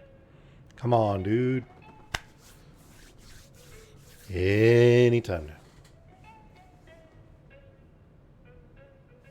I'm attacking with a 2/2 Hallowed Priest. He's got a 1/1 goblin token. I'm at 23 life, he's at 19. And he's already used his timeout trying to figure out what he's going to do. I don't understand why this is such a hard decision. So if he burns this timeout, does this mean he concedes?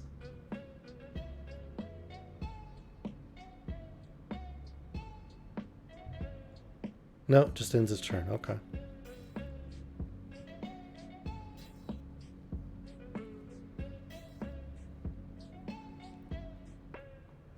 I don't understand why that was such a difficult decision to make, that he had to run out multiple timers.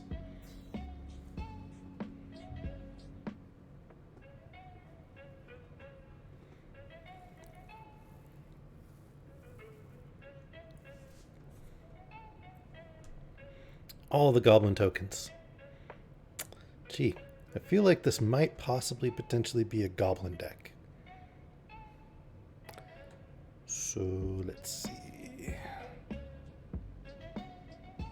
It's a lot of goblins. How about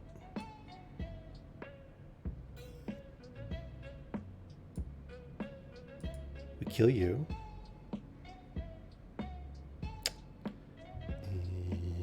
And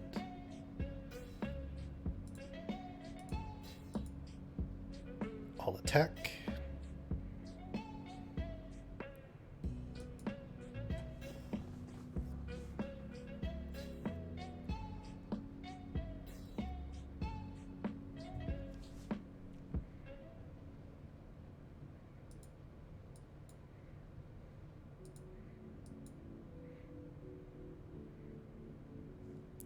Rip all your goblins, dude. Come on, you saw I had untapped mana. You know I've got cards for dealing with that. Ouch, the dude just conceded. Lame.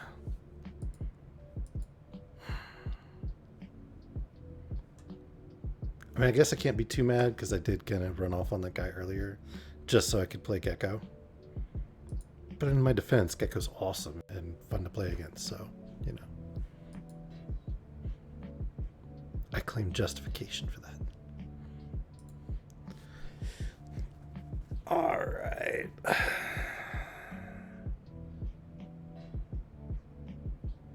Okay, well, honestly, guys, I'm kind of hungry, so I think I'm going to end my stream here. I know some of you are already in Geckos, but we'll go raid Gecko with the rest. And we will call it a day for the moment.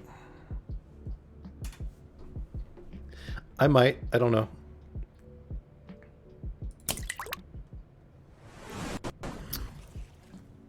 Here comes the Gecko raid. We must find the Gecko balls. Let's dig them up. Huzzah!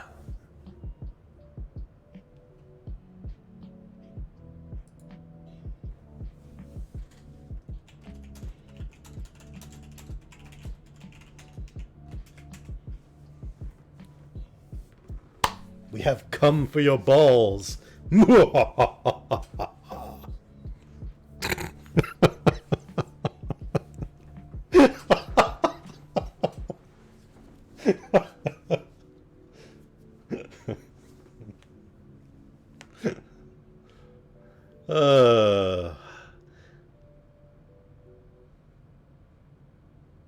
See, somebody needs a screenshot with that and then do the meme of I am a meme on it.